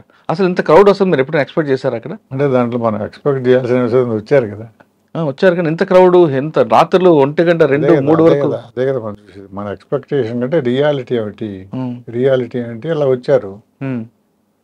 మరి ఎందుకు వచ్చారు అనేది కదా మనం అనలైజ్ చేయాలి. అందరూ ఇష్టంగా వచ్చారు. అప్పుడు ఎక్కువ మొబిలైజేషన్ లాగా ఉండేది కదా, లేదు. రాత్రిలో కూడా వెయిట్ చేస్తున్నారంటే ఆయన ఫస్ట్ టైం పాలిటిక్స్లోకి వచ్చాడు. అంతవరకు పాలిటిక్స్లో లేదు కాబట్టి ఆయన మీద ఏమీ నెగటివ్ లేదు, ఏదన్నా ఉంటే పాజిటివ్. అందులో ఆయన షేవింగ్ చేసుకోవడం, మామూలు గ్రామాలలో అక్కడే స్నానాలు చేయడం, అంటే అతను కామన్ మ్యాన్తో కనెక్ట్ అయిపోయాడు. వేరే వాళ్ళకంటే కూడా కామన్ మ్యాన్తో కనెక్ట్. అంతవరకు ఎవరు అలా పనులు చేయలేదు కదా. అప్పుడు పొలిటీషియన్ అంటే కొంచెం పైన ఉండేవారు కదా. అంతే కదా, ఎవరు ఉండేవాళ్ళు, ఏదో కార్లు వెళ్ళేవాళ్ళు, లేదా ఇంకోటి వెళ్ళే బస్సులో వెళ్ళి ఆగేవాళ్ళు, సర్క్యూట్ అసలు దిగేవారు. ఈయన ఏమయ్యాడు, మామూలు వ్యవసాయదారుడిలాగా, లేదు ఏదో పొలంలో పని చేసుకునేలాగా అక్కడే స్నానం చేయడం, అక్కడే భోజనం చేయడం, అలా తిరుగుతూ ఉండేవాడు. అతను కామన్ మ్యాన్తో బాగా కనెక్ట్ అయిపోయాడు. అందులో ఆయన వెల్ఫేర్ పాలిటిక్స్ మొదలుపెట్టింది దేశంలో ఆయన మొట్టమొదటిగా. ఈ ₹2 కేజీని అంతవరకు ఎవరు ఇటువంటి వెల్ఫేర్ స్కీమ్ అనౌన్స్ చేయలేదు. బట్ ఇవన్నీ కలిసి వచ్చినాయి. ఒకటి ముఖ్యంగా బ్యాక్వర్డ్ క్లాసెస్లో మనకు న్యాయం చేయలేదు కాంగ్రెస్ వాళ్ళని ఒక ఫీలింగ్ ఉండేది. కామన్ మ్యాన్లో ఈ వెల్ఫేర్ యాక్టివిటీస్ అని అనౌన్స్ చేసేటప్పటికి పూర్ పీపుల్లో కూడా అఫినిటీ వచ్చింది. అలా అంతవరకు ఆయన పాలిటిక్స్లో లేడు కదా, ఫస్ట్ టైం వచ్చాడు, ఆయన సేవ చేయడానికి వచ్చాడు అనేది ఎక్కువ మందికి అర్థమైంది 60 సంవత్సరాల తర్వాత, 60 సంవత్సరాల ఏజ్లో. సార్ అప్పట్లో కొంతమంది అంటే మీరు చెప్తున్న రోణరాజు గారు, బాటం శ్రీరామ్ అందరూ సీనియర్ పొలిటీషియన్. కరెక్ట్. వీళ్ళు కాకుండా కొత్త వాళ్ళందరికీ డాక్టర్లు, ఇంజనీర్లు కూడా పార్టీలు వచ్చారు, రాజకీయాల్లోకి వచ్చారు. ఆ వేవ్ని మీరు ఐడెంటిఫై చేశారా? నేను చూశాను కదా, ఎందుకంటే అంతవరకు ట్రెడిషనల్ పొలిటీషియన్స్ అన్ని అందరూ కాంగ్రెస్ పార్టీలో ఉన్నారు. వీళ్ళకు లీడర్షిప్ లేదు, యాక్చువల్గా అయితే లీడర్షిప్ లేదు. సో ఎవరు వస్తే వాళ్ళు జాయిన్ చేసుకున్నారు. వచ్చిన వాళ్ళు చాలా మంది డాక్టర్లు, ఇంజనీర్లు, టీచర్లు, ప్రొఫెసర్లు చాలా మంది వచ్చి జాయిన్ అయిపోయారు. అదే మూమెంట్ లో దాడి వీరభద్రరావు ఇంకో చాలా మంది వచ్చారు, గోల్స్పాటి మూర్తి వచ్చారు. అక్కడున్న ముఖ్య నాయకులు అటే ఉండిపోయారు. కొత్త నాయకులంతా ఇందులో, అందువల్లనే న్యూ లీడర్షిప్ వచ్చింది అప్పట్లో. మీరు అప్పుడు మంత్రివర్గంలో కూడా చూడండి, అంతా కొత్త వాళ్ళు వచ్చారు, రాజకీయాలు తెలియని వాళ్ళు వచ్చారు. సార్ వైజాగ్ రూరల్ తర్వాత ఇంటెలిజెన్స్ తర్వాత ఎక్కడికి వచ్చారు? ఇంటెలిజెన్స్ తర్వాత ఒక 3-4 నెలలు ఏసీబీలో ఉండి మళ్ళీ ఇంటెలిజెన్స్కి వచ్చా హైదరాబాద్లో. మళ్ళీ ఇంటెలిజెన్స్, ఎందుకంటే అప్పుడు అప్పారావు ఇంటెలిజెన్స్ చీఫ్గా ఉన్నారు, వి అప్పారావు గారు. సార్ నాయుడు ఇక్కడికి వస్తే బాగుంటుందని అంటే సరే సార్ అని వచ్చాను. నేను వచ్చిన మళ్ళీ 5-6 నెలల్లో నాకు ప్రమోషన్ వచ్చింది. నేను ఇంటెలిజెన్స్లో ఉన్నప్పుడే, హైదరాబాద్ ఇంటెలిజెన్స్లో ఉన్నప్పుడే మచిలీపట్నం బై ఎలక్షన్ వచ్చింది. ఓకే. ఆ బై ఎలక్షన్ వచ్చినప్పుడు అక్కడ లోకల్ గవర్నమెంట్ ఇంటెలిజెన్స్ ఎస్పీలు కానీ అప్పుడు వసంత నాగేశ్వరరావు హోమ్ మినిస్టర్, ఆయన ఎన్టీ రామారావుతో అన్నాడట, నాకు తెలియదు, అయితే కొద్దిగా టఫ్గా ఉంది, గెలుస్తామో లేదంటే ఆయన అప్పారావు గారిని అడిగారట ఏంటి పరిస్థితి అని. ఆయన అప్పుడు నేను ఇంటెలిజెన్స్లో ఉన్నాను, ఆయనకు నా ఇంటెలిజెన్స్ అనాలిసిస్ మీద కొద్దిగా నమ్మకం, ఎందుకంటే అంతకుముందు చూశాడు ఇంటెలిజెన్స్ అనాలిసిస్ను. సరే ఏంటో కొద్దిగా నన్ను పిలిచి కొద్దిగా కనుక్కోరాదా ఏం జరుగుతుందో అన్నాడు. మరి కనుక్కోవాలంటే మరి అతనేమో అక్కడున్న డిఎస్పీనేమో అటు ఇటుగా చెప్తున్నాడు, ఎటైనా కావచ్చు అని చెప్తున్నాడు సార్. మరి కనుక్కోవాలంటే నేను ప్రాక్టికల్గా వెళ్తే కానీ నేను అసెస్మెంట్ చేయలేను, వెళ్ళొస్తాను అంటే సరే వెళ్ళమన్నాడు. వీళ్ళు అక్కడ స్టడీ చేసి ఒక రోజంతా రిక్షాలు కూర్చొని, నేను ఒక సమయం రిక్షాలు కూర్చొని తిరిగాను ఊరంతా. అందరినీ రకరకాల మారువేషాలు తిరిగారట కదా అప్పుడు. మరువేషం కాదు కానీ మామూలు ప్యాంట్ అంటే వాళ్ళకి ఎవరు తెలియదు, నేనెవరు లుంగి కట్టుకొని టవల్ వేసుకొని తిరిగారట. అట్లా ఏం చేయలేదు కానీ మామూలు ప్యాంట్ షర్ట్ వేసుకొని ప్యాంట్ షర్ట్ చేసుకొని తిరిగి అందరినీ కలిసి అప్పట్లో సిగరెట్ కొట్టేవాళ్ళు కూడా అప్పుడు నేను సిగరెట్ తాగేవాడిని. సిగరెట్ కొట్టేవాడితో మాట్లాడడం, హోటల్కి వెళ్ళి టిఫిన్ చేసి అక్కడ ఉన్న వర్కర్స్తో మాట్లాడడం, రిక్షాలు తిరిగి రిక్షా వాళ్ళతో మాట్లాడడం. సో అట్లా రకరకాలుగా తీసి ఒక అసెస్మెంట్ చేస్తే నాకు 10-15 వేల మధ్యలో గెలుస్తారని అభిప్రాయం వచ్చింది. సరే అదే అప్పారావు గారికి అదే చెప్పాను, సరే ఎలా ఉంది నా అసెస్మెంట్. సరే ఆయనేమో ఎన్టీ రామారావుకు ఒక 5,000తో గెలిచే అవకాశం ఉంది అని ఆయన చెప్పాడు. అంత తర్వాత ఆయన 13,500తో గెలిచారు. కాబట్టి నా అసెస్మెంట్ కరెక్ట్ అయింది. అంటే ఇక్కడ ఏంటంటే పాయింట్, ఇంటెలిజెన్స్లో అసెస్మెంట్ చేయాలంటే మనం నలుగురితో కాంటాక్ట్, నలుగురితో మాట్లాడి అన్ని విషయాలు క్షుణ్ణంగా పరిశీలిస్తే కానీ అర్థం కాదు. సార్ ఇంటెలిజెన్స్లో ఎక్కువ కాలం పనిచేశారు కాబట్టి ఇప్పుడున్న జనరల్గా ఇప్పుడు నెక్స్ట్ జనరేషన్కి ఇంటెలిజెన్స్లో శాంపిల్స్ ఎలా తీసుకోవాలంటే ఏజ్ గ్రూప్ అయితే తీసుకోవాలా, లేదు మన క్వాలిఫికేషన్స్ ప్రకారం తీసుకోవాలా, టౌన్ రూరల్ దాన్ని సెపరేట్ చేయాలంటే? మీరు చాలా థియరిటికల్ క్వశ్చన్ అడుగుతున్నారు నన్ను. అంటే మేమున్న రోజుల్లో ఇటువంటి సర్వేలు లేవు. మీరు ఇప్పుడు మాట్లాడుతుంది ఏంటి, ఇప్పుడు సర్వేలు చేస్తున్నారు కదా, ఈ సర్వేల శాంపుల్స్ అలా తీసుకోవాలి అంటే ఇప్పుడు మన వాళ్ళు ఏం చేస్తున్నారంటే కొంతమంది వెళ్తున్నారు, వాళ్ళతో మాట్లాడుతున్నారు, ఓకే అని రాసుకుంటున్నారు. అది కాదు కదా, అది క్వశ్చనేర్ అంటారు దాన్ని. 10 మందిని కలిసి క్వశ్చనేర్ రాయడం, తర్వాత 10 మంది ఇలా చెప్పారని ఇంకో 10 మందిని కలవకుండానే ఫిలప్ చేయడం, ఇవి కూడా జరుగుతుంటాయి. కొన్ని కరెక్టే చేస్తుంటారు, కొన్ని ఉంటాయి, ఒకటి జరగకపోవచ్చు, అంటే పాజిబిలిటీ చెప్తాను. కానీ పర్ఫెక్ట్గా చేయాలంటే ఒక కాన్స్టిట్యుయెన్సీ ఉందనుకోండి, కాన్స్టిట్యుయెన్సీలో సోషల్ గ్రూప్స్ ఉన్నాయి, ముందు తెలుసుకోవాలి. సోషల్ గ్రూప్స్ ఏంటి, religion wise or minority wise, లేకపోతే కాస్ట్ వైజు తీసుకోవాలి ఫస్ట్ థింగ్. తర్వాత ఏరియా వైజ్ తీసుకోవాలి, ఒక్కొక్క ఏరియాలో ఉంటుంది. ఒక కాన్స్టిట్యుయెన్సీలో ఒక హిల్లీ రీజన్ ఉంటుంది, ప్లెయిన్ రీజన్ ఉంటుంది. ఏదండి? ఒక ప్లెయిన్ రీజన్ ఉంటుంది, ఒక హిల్లీ రీజన్ ఉంటుంది. ఓకే, సో దాన్ని రిప్రజెంటేటివ్ శాంపుల్ అని అంటారు. ముందు ఈ కాన్స్టిట్యుయెన్సీలో ఏ సోషల్ గ్రూప్స్ ఉన్నాయి, ఆ ప్రతి సోషల్ గ్రూప్ అందులో రిప్రజెంట్ చేయాలి. అప్పుడే మీకు శాంపుల్ కరెక్ట్గా వస్తుంది. దాన్ని శాంప్లింగ్ టెక్నిక్స్ అంటారు. స్ట్రాటిఫైడ్ ర్యాండమ్ శాంప్లింగ్ అంటారు దాన్ని. మీకు ప్రొఫెషనల్గా చెప్పాలంటే స్ట్రాటిఫైడ్ ర్యాండమ్ శాంప్లింగ్ తీసుకోవాలి, అదొకటి. శాంపుల్ సైజ్ ఎలా ఉండాలని నెక్స్ట్ క్వశ్చన్. మీకు 1,00,000 మంది ఓటర్లు ఉన్నారు, మరి 1000 మంది శాంపుల్ తీసుకుంటే మీరు కరెక్ట్గా అసెస్మెంట్ చేయగలరా? చేయలేము. సో ఏరియా వైజ్ ఉండాలి, రీజన్ వైజ్ ఉండాలి, కాస్ట్ వైజ్ ఉండాలి, ఏజ్ వైజ్ ఉండాలి, సెక్స్ వైజ్ ఉండాలి. అట్లాగే డిఫరెంట్ సోషల్ గ్రూప్స్ ఉన్నాయి. ఈ మధ్యకాలంలో మీకు ఒక గ్రూప్ని గురించి చెప్తాను. లాస్ట్ 10-15 years మీరు చూసుకుంటే రిటైర్డ్ ఎంప్లాయీస్, పెన్షనర్స్ చాలా ఎక్కువయ్యారు. వీళ్ళు రిటైర్ అయిన తర్వాత ఏం చేస్తారు, ఎక్కువ కాలం అది ఎక్కువ టైం ఏం చేస్తారు, రాజకీయాలు, న్యూస్ పేపర్లు, రాజకీయాలు మాట్లాడుతారు. They are opinion makers. ఈ మధ్య కొన్ని సర్వేలో నేను గమనించిందంటే వాళ్ళ శాంపుల్ సరిగా లేదు అని అనిపించింది. ఒక సర్వే ఎప్పుడో నాతో డిస్కషన్ చేస్తుంటే నాకు తెలిసిన క్యాజువల్గా వచ్చాడు. నేను అడిగాను, మీ శాంపుల్లో ఈ రిటైర్డ్ ఎంప్లాయీస్, పెన్షనర్ శాంపుల్ తీసుకున్నారంటే లేదు సార్ నాది కూడా తీసుకోండి, వాళ్ళు ఒపీనియన్ మేకర్స్ అని చెప్పాను. మీకు ఒక ఎగ్జాంపుల్ కింద మీరు ఆ సబ్జెక్టులో ఎవరు తీశారు కాబట్టి చెప్తాను. పనికొచ్చింది సార్, పనికొస్తుంది, ఆటోమేటిక్గా పనికొస్తుంది. ఒపీనియన్ మేకర్స్ ఒపీనియన్ తీసుకోకపోతే. కానీ ఇప్పుడు పేపర్ చదివే వాళ్ళకన్నా సోషల్ మీడియా మీద దాని మీద డిపెండ్ ఎక్కువ సార్. ఏజ్ గ్రూప్ తీసుకుంటే మనం వీళ్ళని కూడా మనం టార్గెట్ చేయొచ్చు కదా, సోషల్ మీడియా డిపెండ్ అయిన వాళ్ళు కూడా చేయొచ్చు. ఆల్ ఒపీనియన్ మేకర్స్ అన్నీ తీసుకోవచ్చు, అన్నీ తీసుకోవాలి. సాధారణంగా పొలిటీషియన్ మీటింగ్ అయిందండి, మీటింగ్ వెళ్ళినప్పుడు జనరల్గా అందరూ చెప్తారు ఎవరిని కొట్టేస్తాం అంటే ఆయనకే అంటారు. అది మన క్రైటీరియా లేదు. మీటింగ్ అయిన తర్వాత బ్యాక్ వస్తుంటారు కదా, వాళ్ళతో మాట్లాడితే మనం వస్తాం. దాన్నే ఎగ్జిట్ పోల్ అని అంటారు.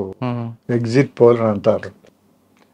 నేను డిఎస్పీగా ఉన్నప్పుడు మా వాళ్ళకి ఇదే చెప్పేవాడిని, వచ్చినప్పుడు ఏం మాట్లాడుకుంటున్నారో మీరు పట్టించుకోకండి, మీటింగ్ అయిన తర్వాత వెళ్ళిపోయేటప్పుడు ఏం మాట్లాడుకుంటారో అది మాత్రం నాకు చెప్పండి అని. అది ఇంపార్టెంట్. ఒక మీటింగ్ కానీ ఈవెన్ ఓటింగ్ కానీ.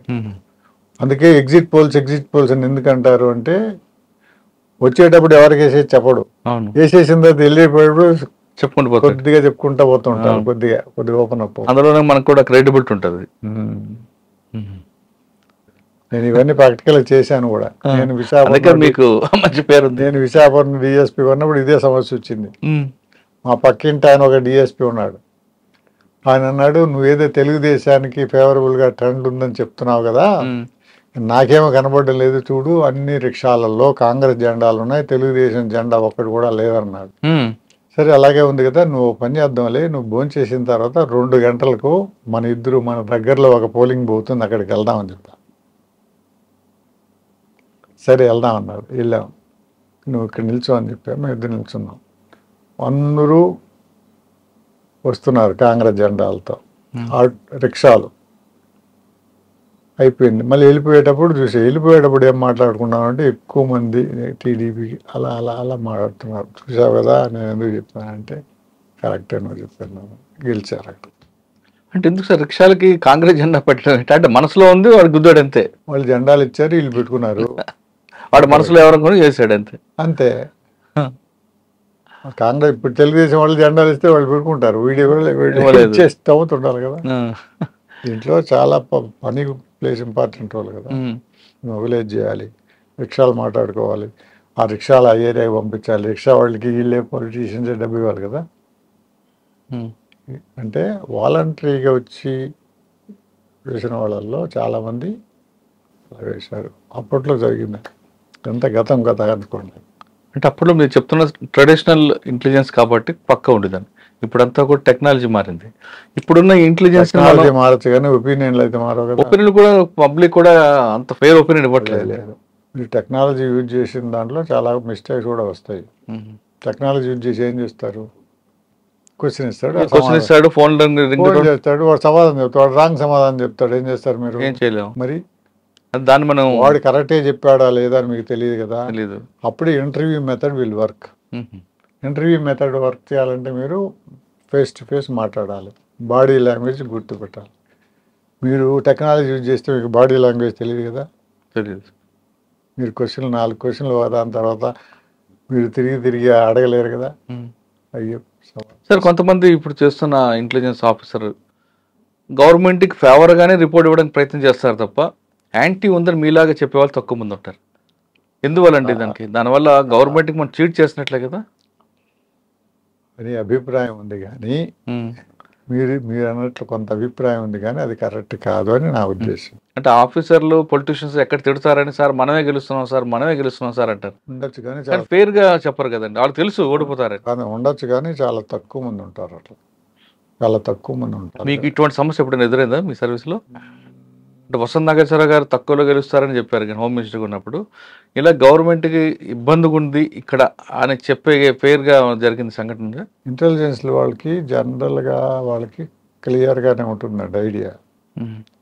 ఇంటెలిజెన్స్ చీఫ్ ఎవరితో మాట్లాడుతుంటాడు, ఎక్కువ ముఖ్యమంత్రితో మాట్లాడుతుంటాడు అంతే.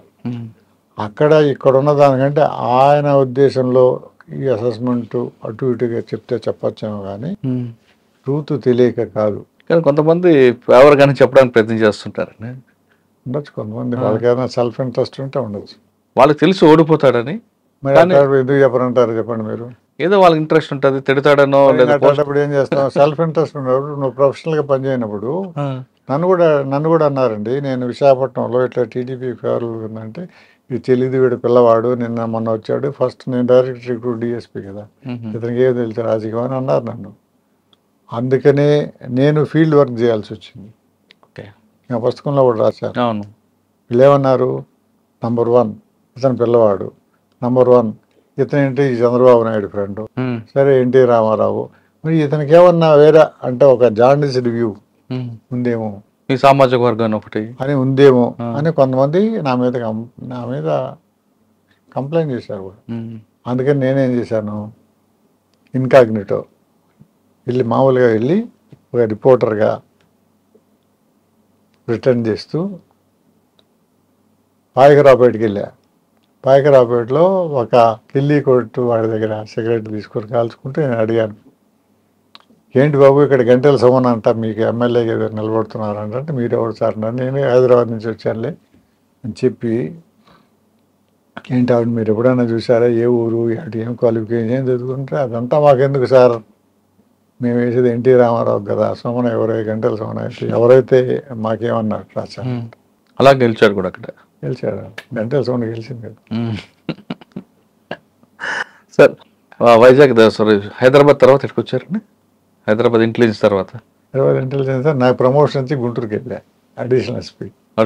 Okay, admin. అడ్మిన్లో అంటే ఎక్కువగా మన రొటీన్ అడ్మిన్ వర్క్ కాబట్టి మనం ఎక్కువ ల్యాండ్ ఆర్డర్లో కొంతవరకే. ఎవరు సార్ ఎస్పీ ఎవరు? అప్పుడు కొంతకాలం పివివి సత్యనారాయణ, తర్వాత ఆర్పి సింగ్. ఓకే, మంచి ఆఫీసర్. మంచి ఆఫీసర్. రామస్వామిని మాకు డిఐజీగా ఉండేవాడు. అడ్మిన్ తర్వాత అండి మన ప్రమోషన్. అడ్మిన్ తర్వాత నేను విజిలెన్స్లోనే అడిషనల్ ఎస్పీగా ఉండి విజిలెన్స్కి వెళ్ళి, అప్పుడు అప్పారావు గారు విజిలెన్స్లో. ఆయన మళ్ళీ నువ్వు రారా, ఎందుకంటే ఆయన బాగా పనిచేసే ఆఫీసర్లను తీసుకుని ఒక టీంని క్రియేట్ చేసేది ఆయనకి మంచిగా. కానీ ఓపిక ఎక్కువ సార్ అండి, ఓపిక ఎక్కువ. అప్పట్లోనే ల్యాండ్ ఫోన్ చేసి అప్పారావు స్పీకింగ్ అనేవారు. ఆయన డైరెక్ట్గా ఫోన్ చేసేవాడు. అవును, డైరెక్ట్గా ఫోన్ చేసేవాడు. ఆయన నెంబర్ కూడా ఇచ్చేవారు సార్, ల్యాండ్ నెంబర్ ఒకటి ఉండేది.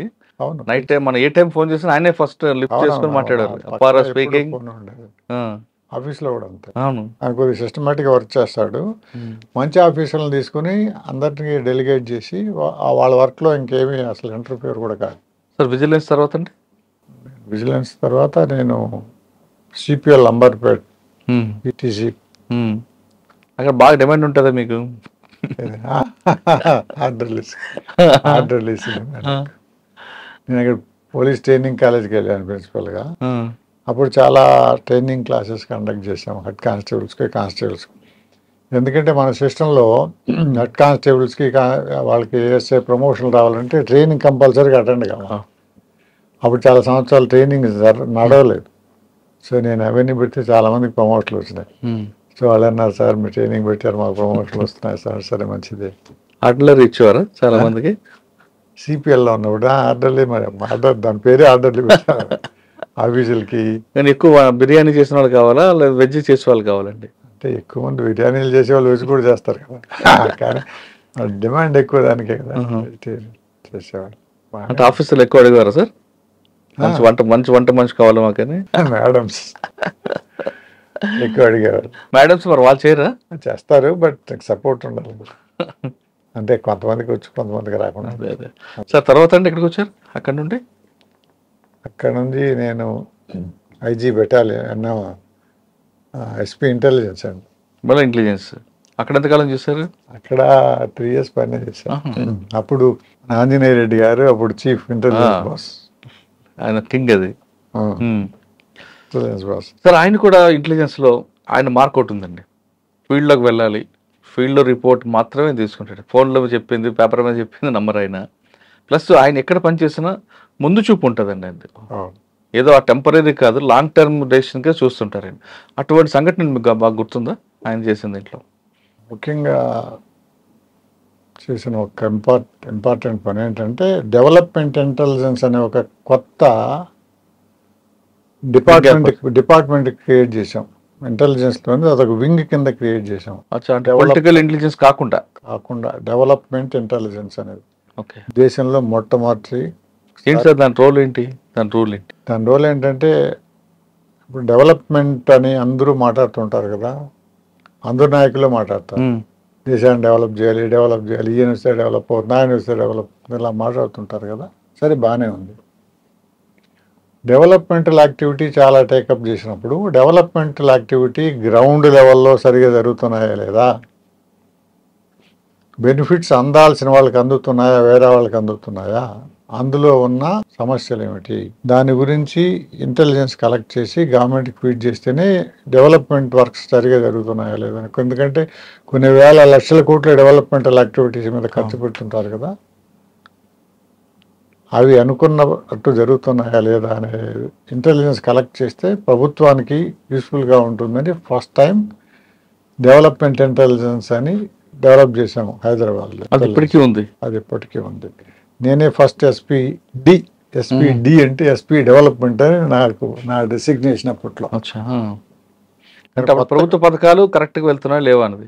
₹2 కిలో బియ్యం అవ్వచ్చు, లేదా ఏదైనా కావచ్చు, స్కూల్ డెవలప్మెంట్ కావచ్చు, ఇంకోటి కమ్యూనిటీ డెవలప్మెంట్ కావచ్చు, ఫిషర్మెన్ డెవలప్మెంట్ కావచ్చు, అగ్రికల్చర్ డెవలప్మెంట్ కావచ్చు, ఏదైనా కావచ్చు.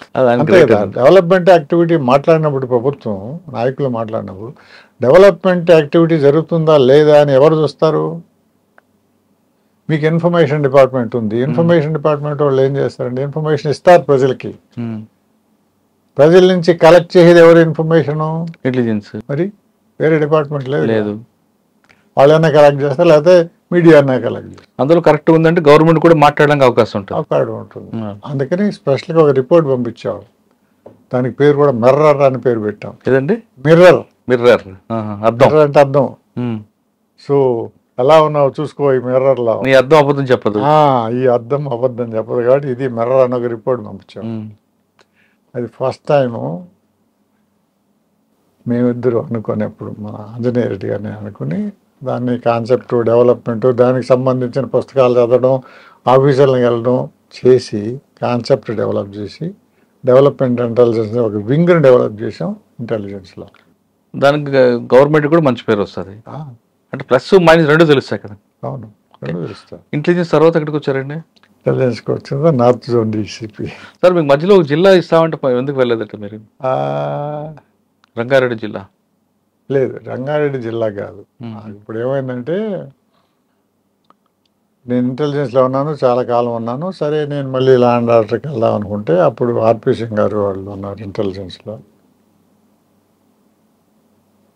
నాకు ఏం ప్రపోజల్ పెట్టారంటే రంగారెడ్డి జిల్లా కానీ లేదు నార్త్ జోన్ డీసీపీ కానీ పెట్టారు. అప్పుడు మన నర్సయ్య గారు అప్పటికే ఎన్టీ రామారావు దగ్గర ఆయన కూడా లా అండ్ ఆర్డర్కి వెళ్ళాలంటే సరే ఆయన రంగారెడ్డి జిల్లాకి వేసి నన్ను నార్త్ జోన్కి వేశారు. అవునా?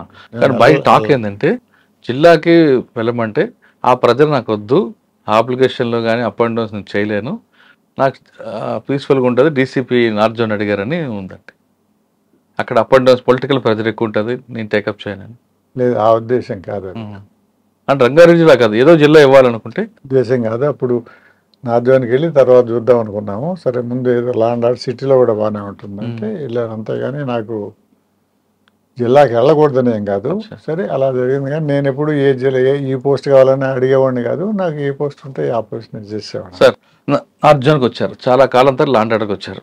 ఇక్కడ రాగానే నార్త్ జోన్ పేరుకి మాత్రం పీస్ఫుల్ జోన్, కానీ అక్కడ ఉన్న అన్ని ప్రాబ్లమ్స్ చాలా ఉంటాయి, ఇప్పటికీ ఉంటాయి, ఎప్పటికీ ఉంటాయి. అటువంటి జోన్లో మీకు వచ్చిన మెయిన్ ఛాలెంజ్ ఏమొచ్చిందండి? రౌడీ షీటర్స్ కనిపిస్తారు, ట్రాఫిక్ ఇష్యూ ఉంటాయి, రకరకాల కమ్యూనిటీస్ అని అక్కడ ఉంటారు, అన్ని రకాల కమ్యూనిటీ కనిపిస్తుంటారు. అవును, అప్పుడు ఎక్కువ ఆర్మీతో వాళ్ళతో అదొక హెడేక్ ఉంటుంది, గొడవలు అవుతూ ఉంటాయి, చిన్న చిన్న గొడవలు. గేట్లు మూసేస్తుంటారు, అక్కడికి వస్తారు, ట్రాఫిక్లో పార్కింగ్ చేస్తారు, చలాన్ వేస్తే మేము కూడా యూనిఫామ్డ్ ఫోర్సు, మీరేంటి మా వెహికల్ మీరు తీయడం, రకరకాల గొడవలు ఉండేవి. అన్నిటికన్నా మీకు విఐపి మూవ్మెంట్ ఒకటి అప్పుడు బేగంపేట కదా, బేగంపేట విఐపి మూవ్మెంట్. అప్పుడు పివి నరసింహరావు ప్రైమ్ మినిస్టర్, ఆయన ఎక్కువ వస్తుండేవాడు, వీళ్ళంతా వచ్చేవాళ్ళు. అప్పుడు అందరూ నాయకులు అక్కడికి వస్తుండేవాడు. రామారావు గారిది వైస్రాయ్ హోటల్ మీకే వస్తుంది, మాకే వస్తుంది. ఇది ఇక్కడ అప్పుడు రాజకీయ నాయకులంతా వచ్చేవాడు. అప్పుడు వీళ్ళంతా కాంగ్రెస్లో లీడర్స్ అంతా ఉన్నారు కదా, మన రాజశేఖర రెడ్డి ఉన్నాడు. రాజశేఖర రెడ్డి చాలాసార్లు ఆయన వచ్చేవాడు. ఆయనతో చాలా ఫ్రీగానే ఉండేవాడు, ఎందుకంటే నాకు మొట్టమొదటి నుంచి కూడా తెలుసు కదా. అప్పుడు ఎన్ జనార్దన్ రెడ్డి వచ్చాడు. సో బాగానే జరిగేది, అందరూ హ్యాపీగా పనిచేశారు మీరు. అంటే పని అంటే అక్కడికి వచ్చేవాళ్ళు. సో కాబట్టి అందరూ నాతో బాగానే ఉండేవాళ్ళు, ఎవరు నాతో ఎవరికి విరోధం లేదు. సార్ అక్కడ మీకు బాగా ఛాలెంజ్ ఏముంది, మీకు మెమరబుల్ వర్క్ ఏముందండి? మెమరబుల్ వర్క్ అంటే ఈ child and police project first time పెట్టడం. అంతకు ముందే ఈ కొబాన్ సిస్టమ్ ఆఫ్ పోలీసింగ్ పెట్టడం అంట. KOBA అని కుబాన్ అంట. అంటే జపాన్లో ఒక్కొక్క ఏరియాలో చిన్న చిన్న ఏరియాస్లో కానిస్టేబుల్ ఉంటాడు, ఒక చోట ఉంటాడు, ఒక చిన్న ప్లేస్ ఉంటుంది అతను ఉండడానికి. ఆ ఏరియాలో ఉండే వాళ్ళందరూ అతనికి తెలుస్తుంటారు. అక్కడ ఏం జరిగేది చిన్న చిన్న చిన్న పనులు చేమ చుట్టుకుమన్నా తెలుస్తుంటూ ఉంటారు. చూడండి ఎలా ఉంటుంది. ఏ సమస్యలు వచ్చినా కానీ పోలీస్కి సంబంధించి అతను సాల్వ్ చేస్తుంటాడు. అతను కానీ సాల్వ్ చేయకపోతే పై వాళ్ళకి చెప్తారు, వాళ్ళు సాల్వ్ చేస్తుంటారు. కాబట్టి అంత వాచ్ ఉంటుంది. కాబట్టి అక్కడ లా అండ్ ఆర్డర్ ప్రాబ్లమ్స్ ఏ వచ్చినా కానీ ముందే పసిగట్టి వాళ్ళు సాల్వ్ చేయగలరు. ప్రివెంటివ్ పోలీసింగ్ అంటారు చూడండి, దానికి చాలా ఉపయోగం. దాన్నే కమ్యూనిటీ పోలీసింగ్ అని కూడా అంటారు. ఒకప్పుడు జపాన్లో కూడా చాలా లా అండ్ ఆర్డర్ ప్రాబ్లమ్స్ ఉండేవి. ఈ కమ్యూనిటీ పోలీసింగ్ పెట్టిన తర్వాత లా అండ్ ఆర్డర్ ప్రాబ్లమ్స్ చాలా తగ్గిపోయినాయి. అందుకనే Japan system of policing study చేయాలని మన దగ్గర నుంచి కూడా ఆఫీసర్లను పంపించేవాళ్ళు అక్కడికి ట్రైనింగ్కి. అప్పారావు గారు 2 సార్లు వెళ్ళి వచ్చారు. అప్పారావు గారు వెళ్ళి వచ్చిన తర్వాత ఈ కోపాన్ సిస్టమ్ బాగుంది, మనం పెడతాము, నువ్వు మొదలు పెడతామని నన్ను అడిగితే సరే పెడతాను సార్ నేను పెట్టాను. అలా జరిగింది అది కోపాన్ సిస్టమ్. కోపాన్ సిస్టమ్ పోలీసింగ్ అంత సక్సెస్ఫుల్గా అయింది కాబట్టి నేను మళ్ళీ కమ్యూనిటీ పోలీసింగ్ పెట్టినప్పుడు, మైత్రి పెట్టినప్పుడు నేను ఇది చాలా బాగుంది, ఈ పని చేస్తే నాకు సాటిస్ఫాక్షన్ ఉంటుంది అనే ఉద్దేశంతో దానికి వెళ్ళాను. నేను ఉద్యోగంలో చేసేటప్పుడు నాకు వర్క్ సాటిస్ఫాక్షన్ ఉంటే బాగా పనిచేయాలనిపిస్తుంది కదా. అంటే మైత్రి పోలీసింగ్ స్టార్ట్ అయింది అప్పుడే మీరు చెప్పారు కదా, నేను DCP నార్త్ జోన్ అయిన తర్వాత అక్కడ మొట్టమొదట ఈ ముందు కోపాన్ సిస్టమ్ పోలీసింగ్ పెట్టాము. అది బాగా సక్సెస్ఫుల్ అయింది. తర్వాత ఈ చైల్డ్ లేబర్ కోసం, స్ట్రీట్ చిల్డ్రన్ కోసం కూడా క్యాప్ అనే ప్రాజెక్ట్ పెట్టాము. అది కూడా చాలా సక్సెస్ఫుల్గా నడిచింది.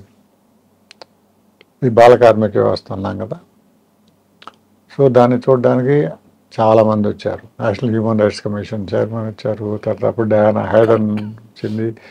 చాలామంది పోలీస్ ఆఫీసర్లు కూడా ఆ ప్రాజెక్ట్ సక్సెస్ఫుల్ కావాలని చాలా డొనేషన్లు ఇచ్చారు. దాని తర్వాత దాన్ని క్యాప్ ఫౌండేషన్గా మార్చి చాలా పనులు చేసాము. సార్ మీరు మైత్రి పోలీసింగ్ పెట్టారు అప్పట్లో, కబాన్ చూసుకుని వచ్చిన తర్వాత. మైత్రి అంటే ఎవరితో, సామాన్యుడితోనా క్రిమినల్తోనా? అప్పుడు అదొక చిన్న వివాదం వచ్చింది. అది పోలీస్ మీరు మైత్రి పోలీస్ సంఘానంగా ప్రతి ఒక్కరితో కూడా ఫ్రెండ్షిప్ చేయడం స్టార్ట్ చేశారు. అక్కడ గుర్రం ఏదో గాడిదో తెలుకున్న పరిస్థితి వచ్చింది. మైత్రి అంటే ఫ్రెండ్షిప్ కాదు. ఫస్ట్ మీ క్లారిఫై చేయండి. మైత్రి అంటే ఫ్రెండ్షిప్ కాదు. తెలుగులో దాని అర్థం ఫ్రెండ్షిప్ ఉండొచ్చు. కమ్యూనిటీ పోలీసింగ్ పెట్టిన పేరు, కమ్యూనిటీ పోలీసింగ్ పెట్టిన పేరు మైత్రి. కానీ మీరు ఇచ్చిన కాన్సెప్ట్ ని తర్వాత దాన్ని మోడిఫికేషన్ చేసుకుంటూ కొత్త పేరు పెట్టారు. అదే కాన్సెప్ట్, అదే ఆవకాయ అదే ఉంది, జాడీ పేరు మారింది అంతే. ఇప్పుడు మైత్రి పోలీసింగ్ అని పెట్టారు. కమ్యూనిటీ పోలీసింగ్ అని ఒక వ్యవస్థను క్రియేట్ చేయాలనే ఉద్దేశంతో పెట్టారు. దానికి మైత్రి అని పేరు పెట్టారు అప్పట్లో. అప్పుడున్న డీజీ, అప్పుడున్న IG ట్రైనింగ్ AK మొహంతి వాళ్ళు పెట్టిన పేరు అది, నేను పెట్టిన పేరు కాదు. ఈ మైత్రి ప్రాజెక్ట్ను మొట్టమొదట రంగారెడ్డి జిల్లాలో మొదలుపెట్టారు. పెట్టారు కానీ దాన్ని నడిపించే నాదుడు ఫుల్ టైమ్గా ఎవరూ లేరు. నేను DIGగా ప్రమోషన్ నాకు వచ్చినప్పుడు, ఫస్ట్ ప్రమోషన్ వచ్చినప్పుడు అప్పుడు HJ దొర గారు DG. ఆయనకి నా వర్కింగ్ స్టైల్ అంతా తెలుసు, నేను ఎలా పనిచేస్తానో తెలుసు. నువ్వు విశాఖపట్నం DIGకి వెళ్తావా నన్ను పిలిచి అడిగారు. సరే వెళ్తాను కానీ నాకేం ఇబ్బంది ఏమీ లేదు, కానీ ఈ మైత్రి అని పెట్టారు కదా, ఇదే బాగానే ఉంది, ఇది చేస్తే బాగుంటుంది కదా అన్న. నాకు తెలిసి అక్కడ పోతే అది యూనిఫామ్ జాబ్, పవర్ ఉంటుంది, అంతా 3 జిల్లాలు మీ అదుపులో ఉంటాయి, పవర్ ఉంటుంది తెలుసు నాకు. నేను అక్కడ కూడా పనిచేశాను కదా, అందులో విశాఖపట్నం అన్ని 3 జిల్లా. నేను ఆ పవర్తో ఏం చేసుకుంటాం, ఏమైనా చేస్తే పబ్లిక్ సర్వీస్ చేయాలి కదా, ఇది బెటర్ సర్వీస్. ఇది మైత్రి చేస్తే బెటర్ సర్వీస్ దానికంటే అనే ఉద్దేశంతో ఇది చేస్తాను సార్ అన్న. అప్పుడు నాకు ఆఫీస్ కూడా లేదు, నేను ఒక రూమ్ తీసుకొని టేబుల్ కుర్చీలు నేనే కూర్చుకొని ఆఫీస్ మొదలు. లోపల రాగానే పాత ఆఫీస్ ఉంటుంది రైట్ సైడ్, అందులో ఉండేవారు. అందులో ఉండేవారు. ఆఫీస్ కదా సార్. 2 నెలలు నాకు ఆఫీస్ లేకపోతే ఇంటి నుంచే పనిచేశాను, టూర్లు వెళ్ళేవాడిని. అలా జరిగింది, చాలా బాగా జరిగింది, ఒక మూమెంట్ లాగా జరిగింది. అది అంటే నార్త్ జోన్లో మీకు ప్రమోషన్ వచ్చింది సార్?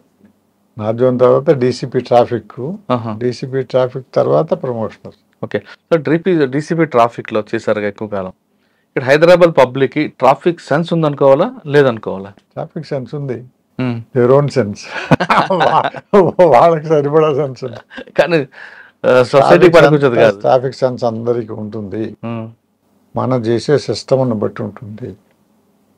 నేను ఈ మధ్యకాలంలో మిజోరాం వెళ్ళొచ్చా. ఎక్కడికైనా అమరావతి? మిజోరాం. ఓకే. అప్పుడు మన హరిబాబు గారు గవర్నర్ గా అవును. ఆయన గెస్ట్లకి వెళ్ళాము వాడి ఫ్యామిలీ. ఒక్కరు కూడా హార్న్ కొట్టరు అక్కడ మిజోరాంలో, ఎవరు ఓవర్టేక్ చేయరు. మరి మన వాళ్ళు ఎందుకు చేస్తారు? మనం ఏదైనా మేనేజ్ చేసుకోవచ్చు. ఆ కల్చరు అది కల్చర్గా డెవలప్ అయింది. హార్న్ కొడితే మనకే ఇబ్బంది, ముందు వాడు ఏం చేస్తాడు? ఓవర్టేక్ చేస్తే ముందు వాడికి ఇబ్బంది, మనకి మామూలు ఓవర్టేక్ చేస్తారని ఒక సివిక్ సెన్స్ ఎక్కువగా ఉంది అక్కడ మిజోరాంలో. నేను అసలు వండర్ అయ్యాను అది చూసి. మన దగ్గర లేదు. మన దగ్గర మిక్స్డ్ ట్రాఫిక్ ఎప్పుడు కూడా, మన దగ్గర ఎప్పుడు మిక్స్డ్ ట్రాఫిక్. అక్కడే ఎద్దుల బండి ఉంటుంది, అక్కడే రిక్షా ఉంటుంది, అక్కడే సైకిల్ ఉంటుంది, అక్కడే 2 వీలర్ ఉంటుంది, అక్కడే 4 వీలర్ ఉంటుంది. అంటే మిజోరాంలో పోలీసింగ్ పర్ఫెక్ట్, ఇక్కడికి వచ్చేసరికి పోలీసింగ్ పర్ఫెక్ట్. మిజోరాం పోలీస్ కాదు పర్ఫెక్ట్, పబ్లిక్ లో ఆ ట్రాఫిక్ ఆ సెన్స్ ఉంది, ఆ సివిక్ సెన్స్ కనిపిస్తుంది, సోషల్ రెస్పాన్సిబిలిటీ కనిపిస్తుంది. మన దగ్గర సోషల్ రెస్పాన్సిబిలిటీ లేదు. ఎందుకు లేదు, ఎందుకో తెలియదు, లేదు అంతే. ఇక్కడ ఏదైనా మేనేజ్ చేయొచ్చు అనే ఒక భావన. సిస్టమ్ రకరకాలుగా ఉండొచ్చు, వాళ్ళు కన్వీనియంట్గా ఉండదు, వాళ్ళు తొందరగా వెళ్ళాలి, లేకపోతే ఏదో అనుకుంటూ ఉంటారు. Cultural problem. ఇక్కడ ఏదైనా సిస్టమ్ లో అరెస్ట్ చేయడం అనుకోండి, వెంటనే మేనేజ్ చేయొచ్చు, ఫైనే కదా కట్టుకోవచ్చు అని ఒక ధీమా. అదే మీరు మిజోరాం కానీ లేదా అబ్రాడ్ కానీ కూడా ఉండొచ్చు, చోట ఉంటుంది. మీరు కేరళ కూడా అంతే సార్. కేరళ కూడా పర్ఫెక్ట్ గా అనిపిస్తుంది. అక్కడ రోడ్ సింగిల్ లైన్ ఉంటుంది, అయినా ఎక్కడ ఓవర్టేక్ చేయడు, యాక్సిడెంట్స్ అవ్వు. మన దగ్గర 4 లైన్స్ ఉంటాయి, డివైడర్ ఉంటాయి. కాబట్టి సమస్య ఉంది, కాబట్టి మన సమస్యను పరిష్కారం చేయాలి. అంటే ఈ సమస్య పరిష్కారం ఏం చేయాలి అంటే, వాళ్ళకి పబ్లిక్ కి 2 వీలర్ ఎవరు వాళ్ళకి సివిక్ సెన్స్ తెచ్చుకోవాలా, లేదు మనం ఫోర్స్ఫుల్గా ఎన్ఫోర్స్మెంట్ చేస్తే వస్తుంది అంటారా? అన్నీ ఉపయోగించాల్సిందే. ఒకటేమో ట్రాఫిక్ మేనేజ్మెంట్లో ఇంజనీరింగ్, ఎడ్యుకేషన్, ఎన్ఫోర్స్మెంట్ అని 3 అంటారు. 3 ఈలు. అవును. ఓకే, ఎడ్యుకేషన్, ఎన్ఫోర్స్మెంట్, ఇంజనీరింగ్ 3 ఉండాలి.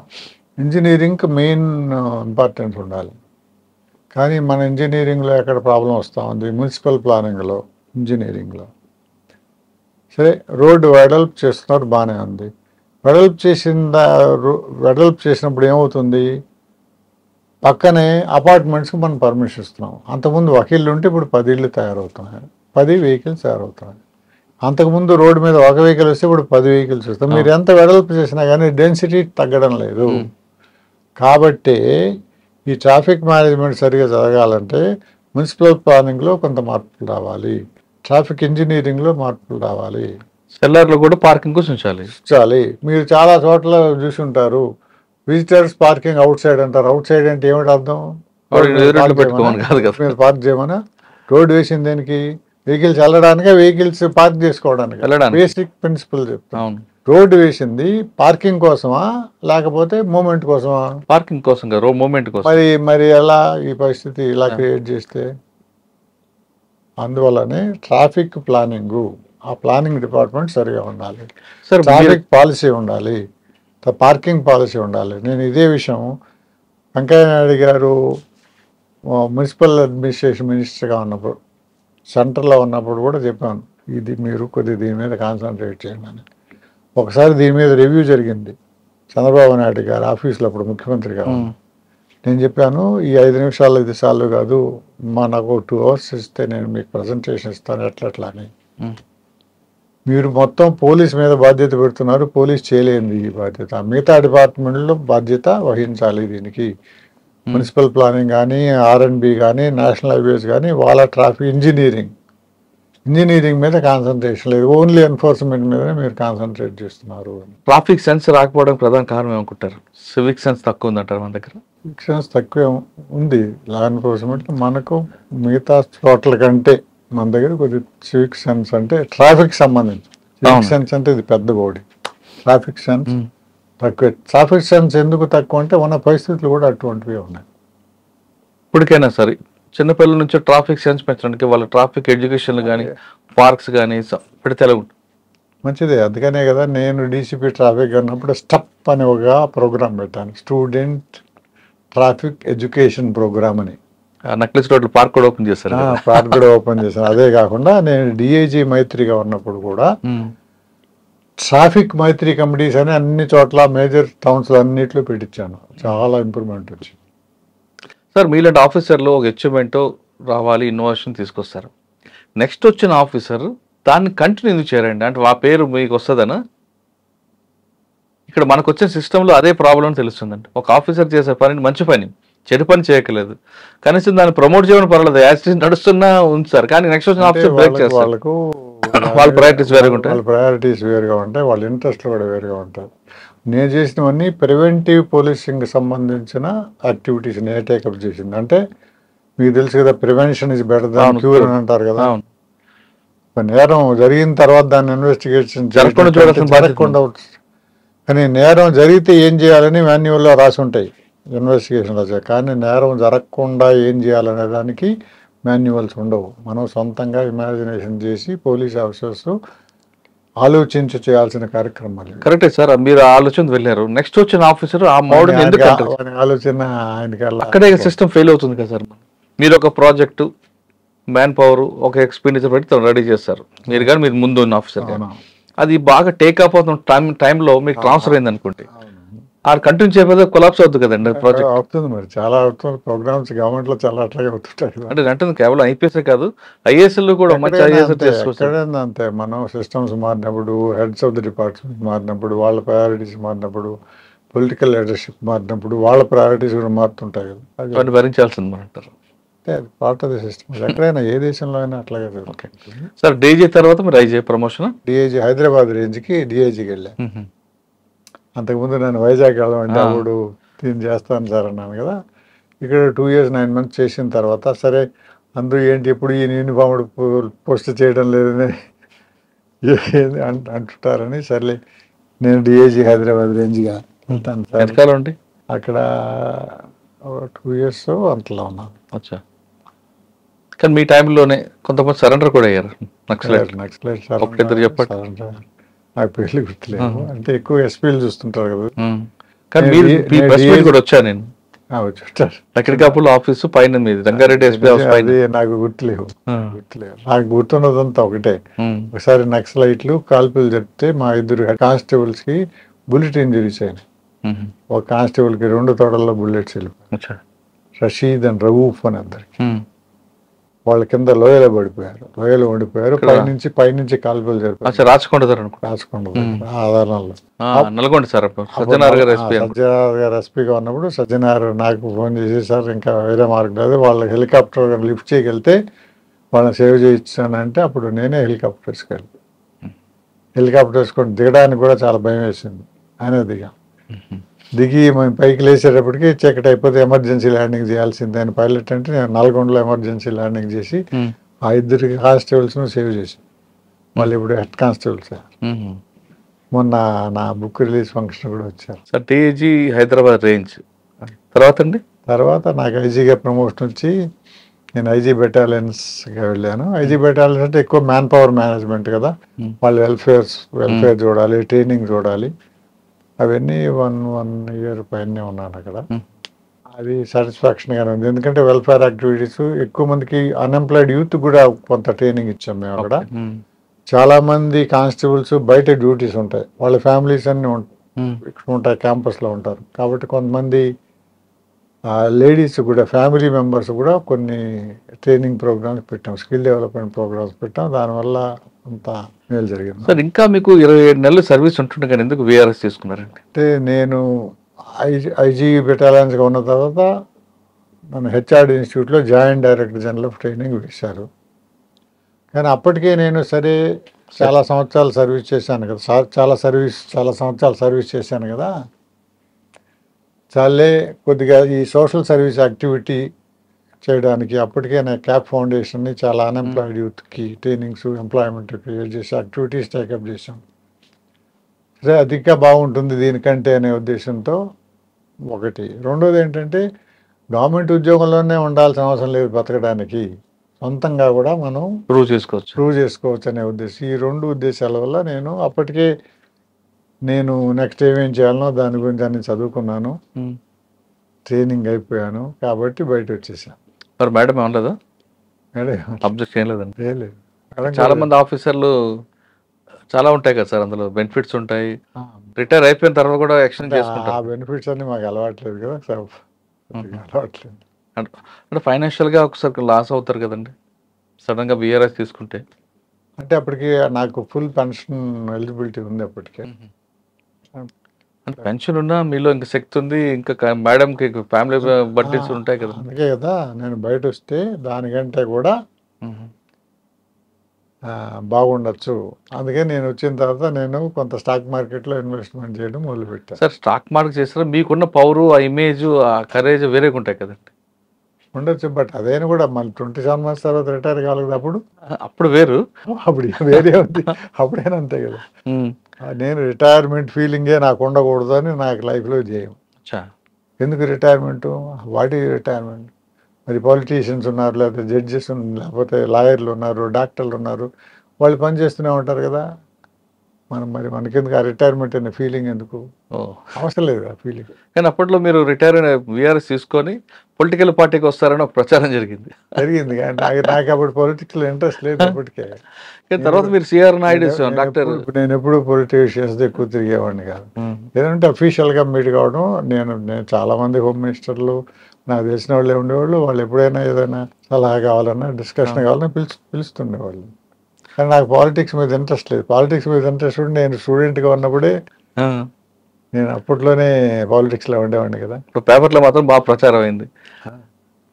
పేపర్లో కూడా చాలా మంది అనుకున్నారు. మీకు రిటైర్ అయిన ముందు నుంచి పరిచయం అయిన డాక్టర్ రెడ్డి గారు, రెడ్డి ఫౌండేషన్, డాక్టర్ అంజిరెడ్డి గారు, డాక్టర్ అంజిరెడ్డి గారితో ఆ జర్నీ ఎలా చేయబట్టారు? అదే జరుగుతుందండి. మొట్టమొదటి మేము చైల్డ్ అండ్ పోలీస్ ప్రాజెక్ట్ మియాపూర్లో ఫస్ట్ ఓపెన్ చేస్తుంటారు మీరు. నేరేడ్మెట్ అండి. నేరేడ్మెట్ తర్వాత మియాపూర్. తర్వాత మియాపూర్లో వాళ్ళు ఒక సెంటర్ కట్టారు. డాక్టర్ రెడ్డిస్ వాళ్ళే ఒక ట్రైనింగ్ సెంటర్ కట్టి అక్కడ కూడా కొంత ట్రైనింగ్ ప్రోగ్రామ్స్ మొదలుపెట్టాం.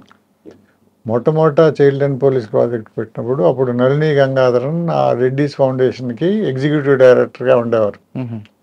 ఆ మొట్టమొదట వచ్చి నన్ను కలిసింది నేను DCP నార్త్ జోన్గా ఉన్నప్పుడు. ఈ చైల్డ్ లేబర్ గురించి మనం కలిసి పనిచేద్దాం, పోలీసులు కూడా చేయొచ్చు.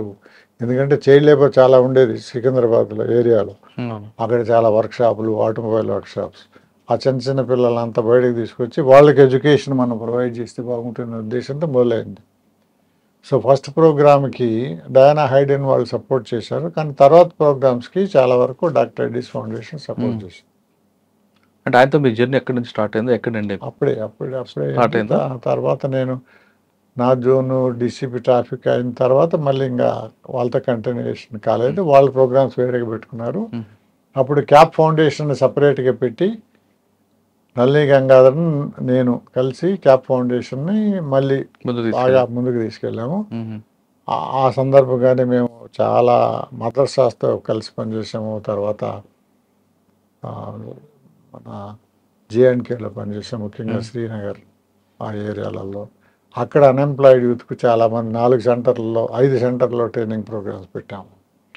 ఆ సందర్భంగానే నేను మా ఆవిడ ఎవరికి పోలీసులు ఆఫీసర్లకు చెప్పకుండా, ఎందుకంటే అప్పుడు రాజేంద్ర కుమార్ అప్పుడు డీజీగా ఉన్నారు, ఆయన కూడా చెప్పలేదు. నేను మా ఆవిడ కలిసి మా ట్రైనింగ్ సెంటర్లని చూసాం. ఆ సందర్భంలోనే నిన్న పహల్గాం అనే అక్కడ ఇన్సిడెంట్ జరిగింది కదా, అక్కడ కూడా వెళ్ళాం. మేము ఇద్దరు పోనీలకి వెళ్ళాం. 2014 ఏప్రిల్ 30th. ఇదేనా మీరు చూసిన సంఘటనలో అక్కడ ఈ ఇన్సిడెంట్ జరగడం మీరు ఏమనిపించిందండి? అంత మంచి ప్రదేశం, అక్కడ ఏం యాక్టివిటీ అప్పుడేం లేదండి, బాగా పీస్ఫుల్గా ఉంది. నిజంగానే బాధ అనిపించింది. సార్ కాశ్మీర్లో ఇంతవరకు 2 రకాల మనుషులు ఉంటారండి, ఒక టూరిస్టులు, ఒక డివోటీస్. మీరు చూసిన వాళ్ళందరూ కూడా డివోటీస్ మీద అటాక్ చేయడం చూశారు, అమర్నాథ్ యాత్ర మీద కానీ. కానీ సార్ టూరిస్టుల మీద అటాక్ చేయడం మనం ఎలాగ భావించాలండి? టూరిస్టుల మీద అటాక్ చేయడం చాలా దారుణమే. కానీ టూరిస్టులు కూడా వాళ్ళు ఎవరిని అటాక్ చేశారు? ఓన్లీ హిందూస్ని అటాక్ చేశారు పేపర్లో. అవును, కరెక్ట్. పేపర్లో వాస్తవంగా జరిగింది ఇది. కాబట్టి వాళ్ళు అక్కడ టూరిస్టులు అయినా, అక్కడ డివోటీస్ అయినా హిందూసే. ఇక్కడ టూరిస్టులు అయినా హిందూస్ వాళ్ళు చేస్తున్నారు. అంటే ఇప్పుడు వాళ్ళు డైరెక్ట్గా మనతో వార్కి దిగారు కాబట్టి ఇంతవరకు సిఆర్పిఎఫ్ ఆర్మీతోనో ఫైట్ చేయడం కానీ ఏ ఇన్నోసెంట్ పబ్లిక్ మీద అటాక్ చేశారు కాబట్టి మనం దీన్ని ఎలా రివెంజ్ తీసుకోవచ్చండి? అంతే, అన్ని సమాధాన భేద దండోపాయాలన్నీ ఉపయోగించాల్సిందే కదా, వేరే మార్గం ఉంది. సమస్య పరిష్కారం కావాలి అంతే, వేరే మార్గం లేదు కదా. టెర్రరిజాన్ని కంట్రోల్ చేయాలంటే ఫైట్ ఇట్ అవుట్ అంతే, వేరే స్ట్రాంగ్గా ఉండాలంటారు అంటే ఎక్కడైనా ఇంకా కమ్యూనల్ ప్రాబ్లం అయినా ట్రస్ట్ ప్రాబ్లం అయినా మేజర్గా వాళ్ళను రిటాలియేట్ చేయాలి. అందులో నుంచి ఎవరైనా బయటకు వస్తామంటే వాళ్ళని రిహాబిలిటేట్ చేయాలి. ఈ రెండే మార్గాలు. ఓకే, నక్సలైట్ పాలసీలో కూడా అదే జరిగింది కదా. వాళ్ళు కాలిస్తే మనం కాల్చాలి తప్పదు. వాళ్ళు సరెండర్ మేము జనజీవన సవంతిలో కలిసిపోతామంటే వాళ్ళు కలిసి ఏర్పాట్లు చేయాలి. కానీ ఇప్పుడు శాంతి చర్చల పేరు మీద వాళ్ళు ముందుకు వస్తున్నారండి. ఈ టైంలో మన ఆపరేషన్ కగార్ అనేది చేయడం అది టాక్టికల్ ప్రాబ్లం, వాళ్ళు చూసుకోవాల్సి మనం చెప్పేది. ఓకే సార్, టాక్టికల్ అదే అర్థమైంది, వ్యూహంలో భాగం. టాక్టిక్స్ వేరు, స్ట్రాటజీ వేరు. ఒకటి టాక్టిక్స్, ఇంకోటి స్ట్రాటజీ. సార్ మీరు స్టాక్ మార్కెట్ పెట్టారు, అందులో ఒక రేంజ్ తీసుకెళ్ళారు, తర్వాత ఇప్పుడు ఏం చేస్తున్నారండి ఫైనల్గా? మీరు కూడా స్టాక్ మార్కెట్ అది కంటిన్యూ అవుతుంది. ఎందుకంటే చాలామంది డబ్బు సంపాదించడానికి కష్టపడి సంపాదిస్తారు, కానీ మిగిలించిన డబ్బుని ఎలా పెంచుకోవాలని చాలామందికి తెలియదు. ఏదో స్టాక్ మార్కెట్లో రోజు కొని అమ్మి గ్యాంబ్లింగ్ చేసి పోగొట్టుకుంటుంటారు, లేకపోతే ఎవరికో అప్పు ఇచ్చి కొని పోగొట్టుకుంటుంటారు. అలా కాకుండా ఒక సిస్టమేటిక్గా డబ్బును పెంచుకుంటే మనం హ్యాపీగా ఉండొచ్చు. ఆ పాలసీతో ముందుకు వెళ్తున్నారు. ఆ పాలసీ ముందుకు వెళ్తున్నారు. సార్ మీరు సర్వీస్లో ఉన్నంతకాలం ఉదయం నుంచి సాయంత్రం వరకు జాబ్ చేశాం మీకు. కరెక్ట్. ఇప్పుడు మరి రిటైర్ విఆర్ఎస్ తీసుకున్న తర్వాత ఆ టైం ఎలా కిల్ చేస్తున్నారండి? టైం కిల్ కాదు, టైం చాలడం లేదు. టైం చాలడం లేదు. ఎందుకంటే నేను రిటైర్మెంట్ అయిన తర్వాత మీరు యాక్టివిటీ చూస్తే రిటైర్మెంట్ ముందు ఎంత యాక్టివిటీ ఉందో అంత యాక్టివిటీ ఉంది, ఇంకా కొద్దిగా ఎక్కువే అని కూడా చెప్పచ్చు. ఓకే, ఎక్కువే అని కూడా చెప్పచ్చు. అంటే మైండ్ ఫుల్ వర్క్ ఉంది, ఇప్పుడు ఫుల్గా ఉంది. అందుకే మీరు ఎనర్జీ నా సోషల్ సర్వీస్ యాక్టివిటీ కంటిన్యూ అవుతూనే ఉంది. నాకు స్టాక్ మార్కెట్లో ఇన్వెస్ట్మెంట్ యాక్టివిటీ కంటిన్యూ అవుతుంది. నేను స్టాక్ మార్కెట్ కూడా స్టడీ చేసి ఇన్వెస్ట్ చేస్తాను కాబట్టి 90% ఆఫ్ టైం నేను స్టడీలోనే ఉంటుంది. కొనడం అమ్మడానికి చెత్త పని, స్టాక్ బ్రోకర్ కొంటే కొంటాడు, అమ్మేస్తారు, అయిపోతుంది.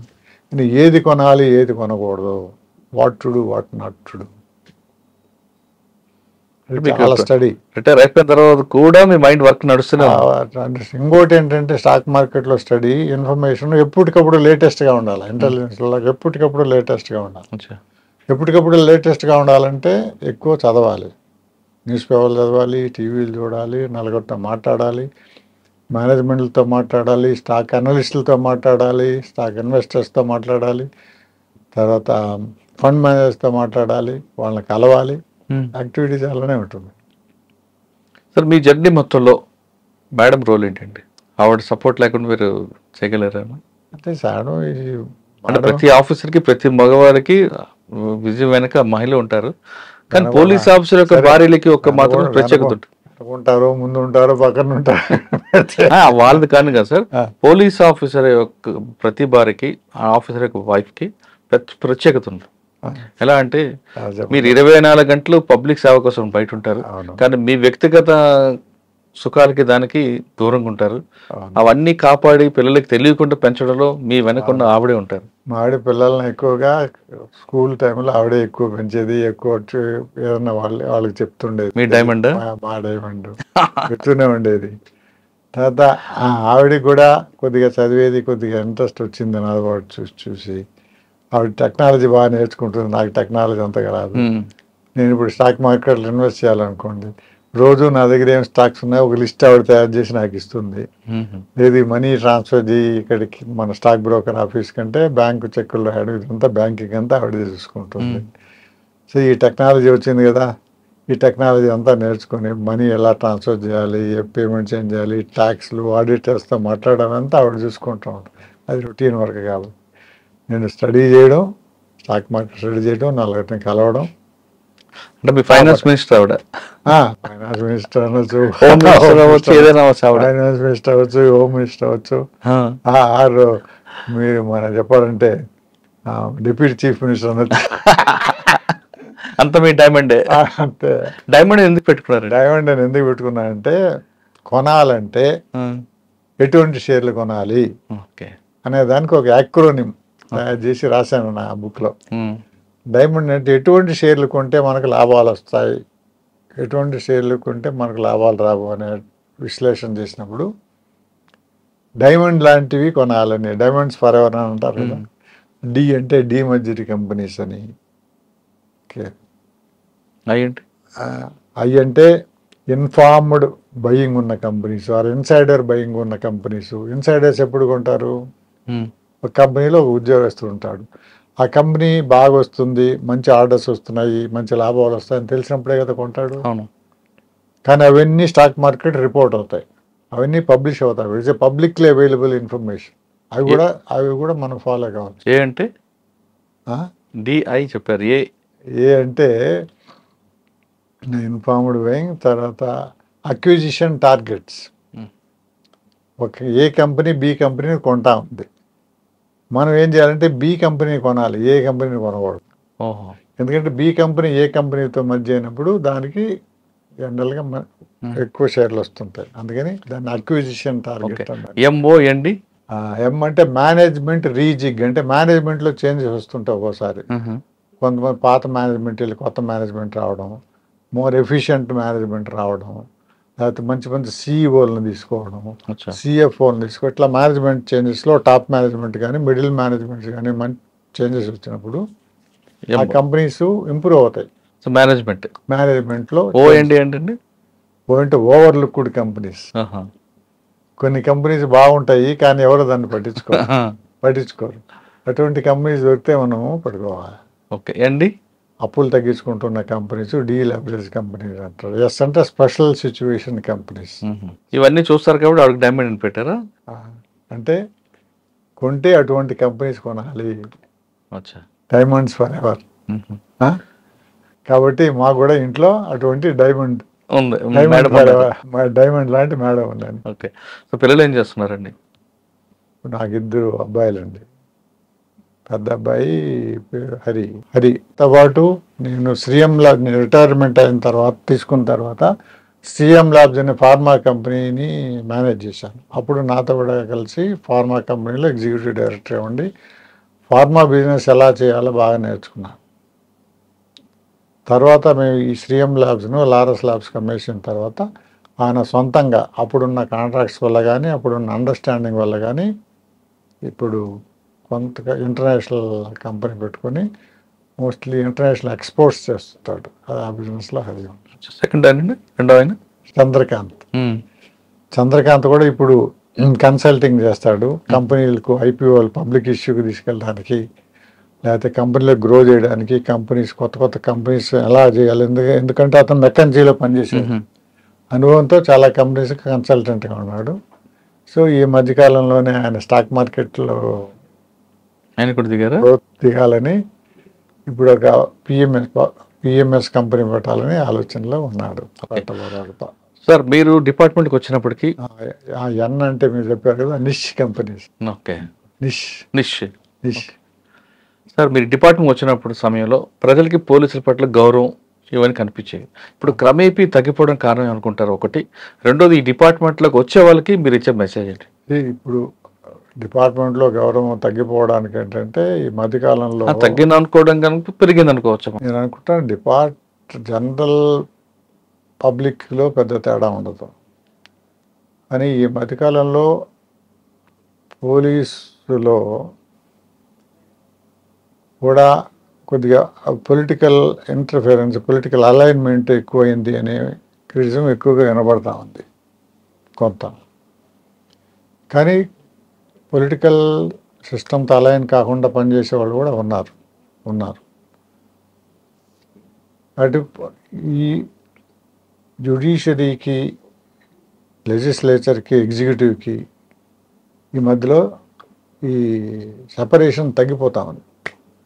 అది వచ్చే మెయిన్గా ఉన్న మన సిస్టంలో ఉన్న ఓవరాల్ ప్రాబ్లం. ఇప్పుడు పొలిటికల్ లీడర్స్ ఏమంటున్నారు, జ్యుడిషియల్ ఇంటర్ఫిరెన్స్ ఎక్కువైపోయిందని వీళ్ళు అంటున్నారు. ఎగ్జిక్యూటివ్ ఏమంటున్నారు, పొలిటికల్ ఇంటర్ఫిరెన్స్ ఎక్కువైపోయిందని వీళ్ళు అంటున్నారు. సో ఇంతకుముందు ఉన్న క్లియర్ కట్ డివిజన్ తగ్గిపోయింది. ఒకరి పని ఇంకొకరు చేయడానికి ట్రై చేస్తున్నారు. కాబట్టి పోలీసు కూడా ఎగ్జిక్యూటివ్కు దూరంగా ఉండి, పోలీసుకు ఒకప్పుడు ఇండిపెండెంట్గా ఉండాలి, ఇండిపెండెంట్ చేయాలని దేశంలో చాలా మూమెంట్ కూడా జరిగింది. సుప్రీంకోర్టు దాకా కూడా వెళ్ళారు. డీజీ అంటే ఇండిపెండెంట్గా ఉండాలి, డీజీ సెలక్షన్ ఎలా జరగాలి, ఎస్పీల సెలక్షన్ ఎలా జరగాలి అని. కానీ అది ఇంప్లిమెంటేషన్ కావడం లేదు. పోలీస్ డిపార్ట్మెంట్ను కూడా జ్యుడిషియరీ లాగా కొంత పొలిటికల్ ఇన్ఫ్లుయెన్స్ తగ్గించగలిగితే పోలీసులు బాగా పనిచేయగలరు. ఇది సిస్టంలో ఉన్న ప్రాబ్లం. ఓకే, ఫైనల్గా డిపార్ట్మెంట్లోకి వచ్చే వాళ్ళకి మీరు ఇచ్చే మెసేజ్ ఏంటంటే, కానీ చాలామంది సర్వీస్ మోటోలో వస్తారు, కొంతమంది రాగానే ఫైనాన్షియల్ ఆ మోటోలోకి వెళ్ళిపోతున్నారండి. ఏం లేదండి, police is a service, it is not a force. పోలీసులోకి వచ్చిన తర్వాత మనం సర్వీస్ చేయగలిగితేనే మనం పోలీసుగా పనిచేసినట్టు. నువ్వు ఒక ఫోర్స్గా పనిచేస్తే you are not a police. కానీ పోలీసులు ఇప్పుడు వచ్చేవారు మీలాంటి వాళ్ళు అప్పుడు మైండ్ పని చెప్పేవారు, ఇప్పుడున్న అందరు కూడా మజిల్ పని చెప్తున్నారండి. కాబట్టి వాళ్ళ మైండ్కి పని చెప్పేది చేయాలంటే. పోలీసులో చాలామంది ఏంటంటే, చాలామంది అని కూడా చెప్పలేము అనుకోండి, కొంతమంది యూనిఫామ్ వేసుకొని రోడ్ల మీద హడావుడి చేస్తుంటారు, కొంతమంది కూల్గా లీడర్స్గా కింద వాళ్ళ దగ్గర పని చేస్తుంటారు. కింద వాళ్ళ దగ్గర వాళ్ళ పని వాళ్ళతో చేయించినప్పుడే పోలీసు ఒక సీనియర్ ఆఫీసర్స్కి ఒక మీనింగ్ ఉంది. కానీ మనమే యూనిఫామ్ వేసుకొని బుల్లెట్ వేసుకొని వెళ్తే అదే మీనింగ్ లేదు. పబ్లిసిటీ కోసం పనిచేస్తున్నాము, సర్వీస్ కోసం కాదు. సింపుల్ అండి. మనం పబ్లిక్ సర్వీస్ ఓరియంటేషన్ ఉండి, పబ్లిక్ ఎటువంటి సర్వీస్ కావాలి, పబ్లిక్ పోలీస్ ఏమేమి అవసరాలు ఉన్నాయి, ఆ అవసరాలను తీర్చగలిగితే పోలీసింగ్ చేసినట్టు, కాబట్టి సరిగ్గా చేయనట్టు. కానీ పోలీసు మీకు మాన్యువల్ ఏం చెప్తుంది అంటే, ఆ మాన్యువల్ విషయాలు అంటే ప్రజల మన ప్రాణాలను కాపాడడం చెప్తుంది, విజిబుల్ పోలీసింగ్ చేయాలని చెప్తారు. ఇది పక్కకు వెళ్ళిపోయి ఏ గవర్నమెంట్ ఉందో ఆ గవర్నమెంట్కి ఫేవర్గా వేరే యాక్టివిటీస్ చేయడం వల్ల కూడా పోలీస్కి మైనస్ అవుతుందా ప్లస్ అవుతుందా? ఫర్ ఎగ్జాంపుల్, ఒక ట్యాంక్ వాటర్ ట్యాంక్ ట్యాంక్ ఉంటుంది, ఆ ట్యాంక్ని ఊర్లో కాపాడే బాధ్యత ఎవరిది? ఇరిగేషన్ డిపార్ట్మెంట్, మున్సిపాలిటీ, లేదంటే గ్రామ పంచాయతీ. ఇది వదిలిపెట్టి పోలీసులు అడాప్షన్ తీసుకొని దాన్ని కాపాడే బాధ్యత తీసుకోవడం వల్ల జరిగే నష్టం అంటారు, లాభం అంటారు? అదేవిధంగా ఎస్సీ హాస్టల్లో పోలీసులు పడుకోవడం, ఎస్సీ హాస్టల్లో అడాప్ట్ తీసుకోవడం, దాన్ని దత్తత తీసుకొని దాన్ని డెవలప్ చేయడం అనేది పోలీస్కి ఇమేజ్ పెరుగుతుందా తగ్గిపోతుందా? ఒకటే అండి, పోలీసు చేసినా అవి పాజిటివ్గానే ఉంటాయి. అది కాకుండా ఓన్లీ ఇన్వెస్టిగేషన్ పబ్లిసిటీ మీద కాన్సన్ట్రేట్ చేస్తే మన పోలీస్ సర్వీస్ చేసినట్టు కాదు. పోలీస్ డిపార్ట్మెంట్కి వచ్చిన వాళ్ళు సర్వీస్ మోటోలో రండి అంటారు డాక్టర్ సిఆర్ నాయుడు గారు. ఆయన చెప్తున్నట్లుగా ఇది ఫోర్స్ఫుల్గా చేస్తే మాత్రం ఈ డిపార్ట్మెంట్లో సక్సెస్ రేట్ ఉండదు, మీకు ఖచ్చితంగా మీ మైండ్కి పని చెప్పండి, మజిల్కి పని కాదంటూ డాక్టర్ సిఆర్ నాయుడు గారు చెప్తున్నారు. ఇది సిఆర్ నాయుడు గారితో ఎక్సలెంట్ ఇంటర్వ్యూ. వచ్చే వారం మరో గెస్ట్తో మళ్ళీ కలుద్దాం. నమస్తే. Thank you sir, thank you very much.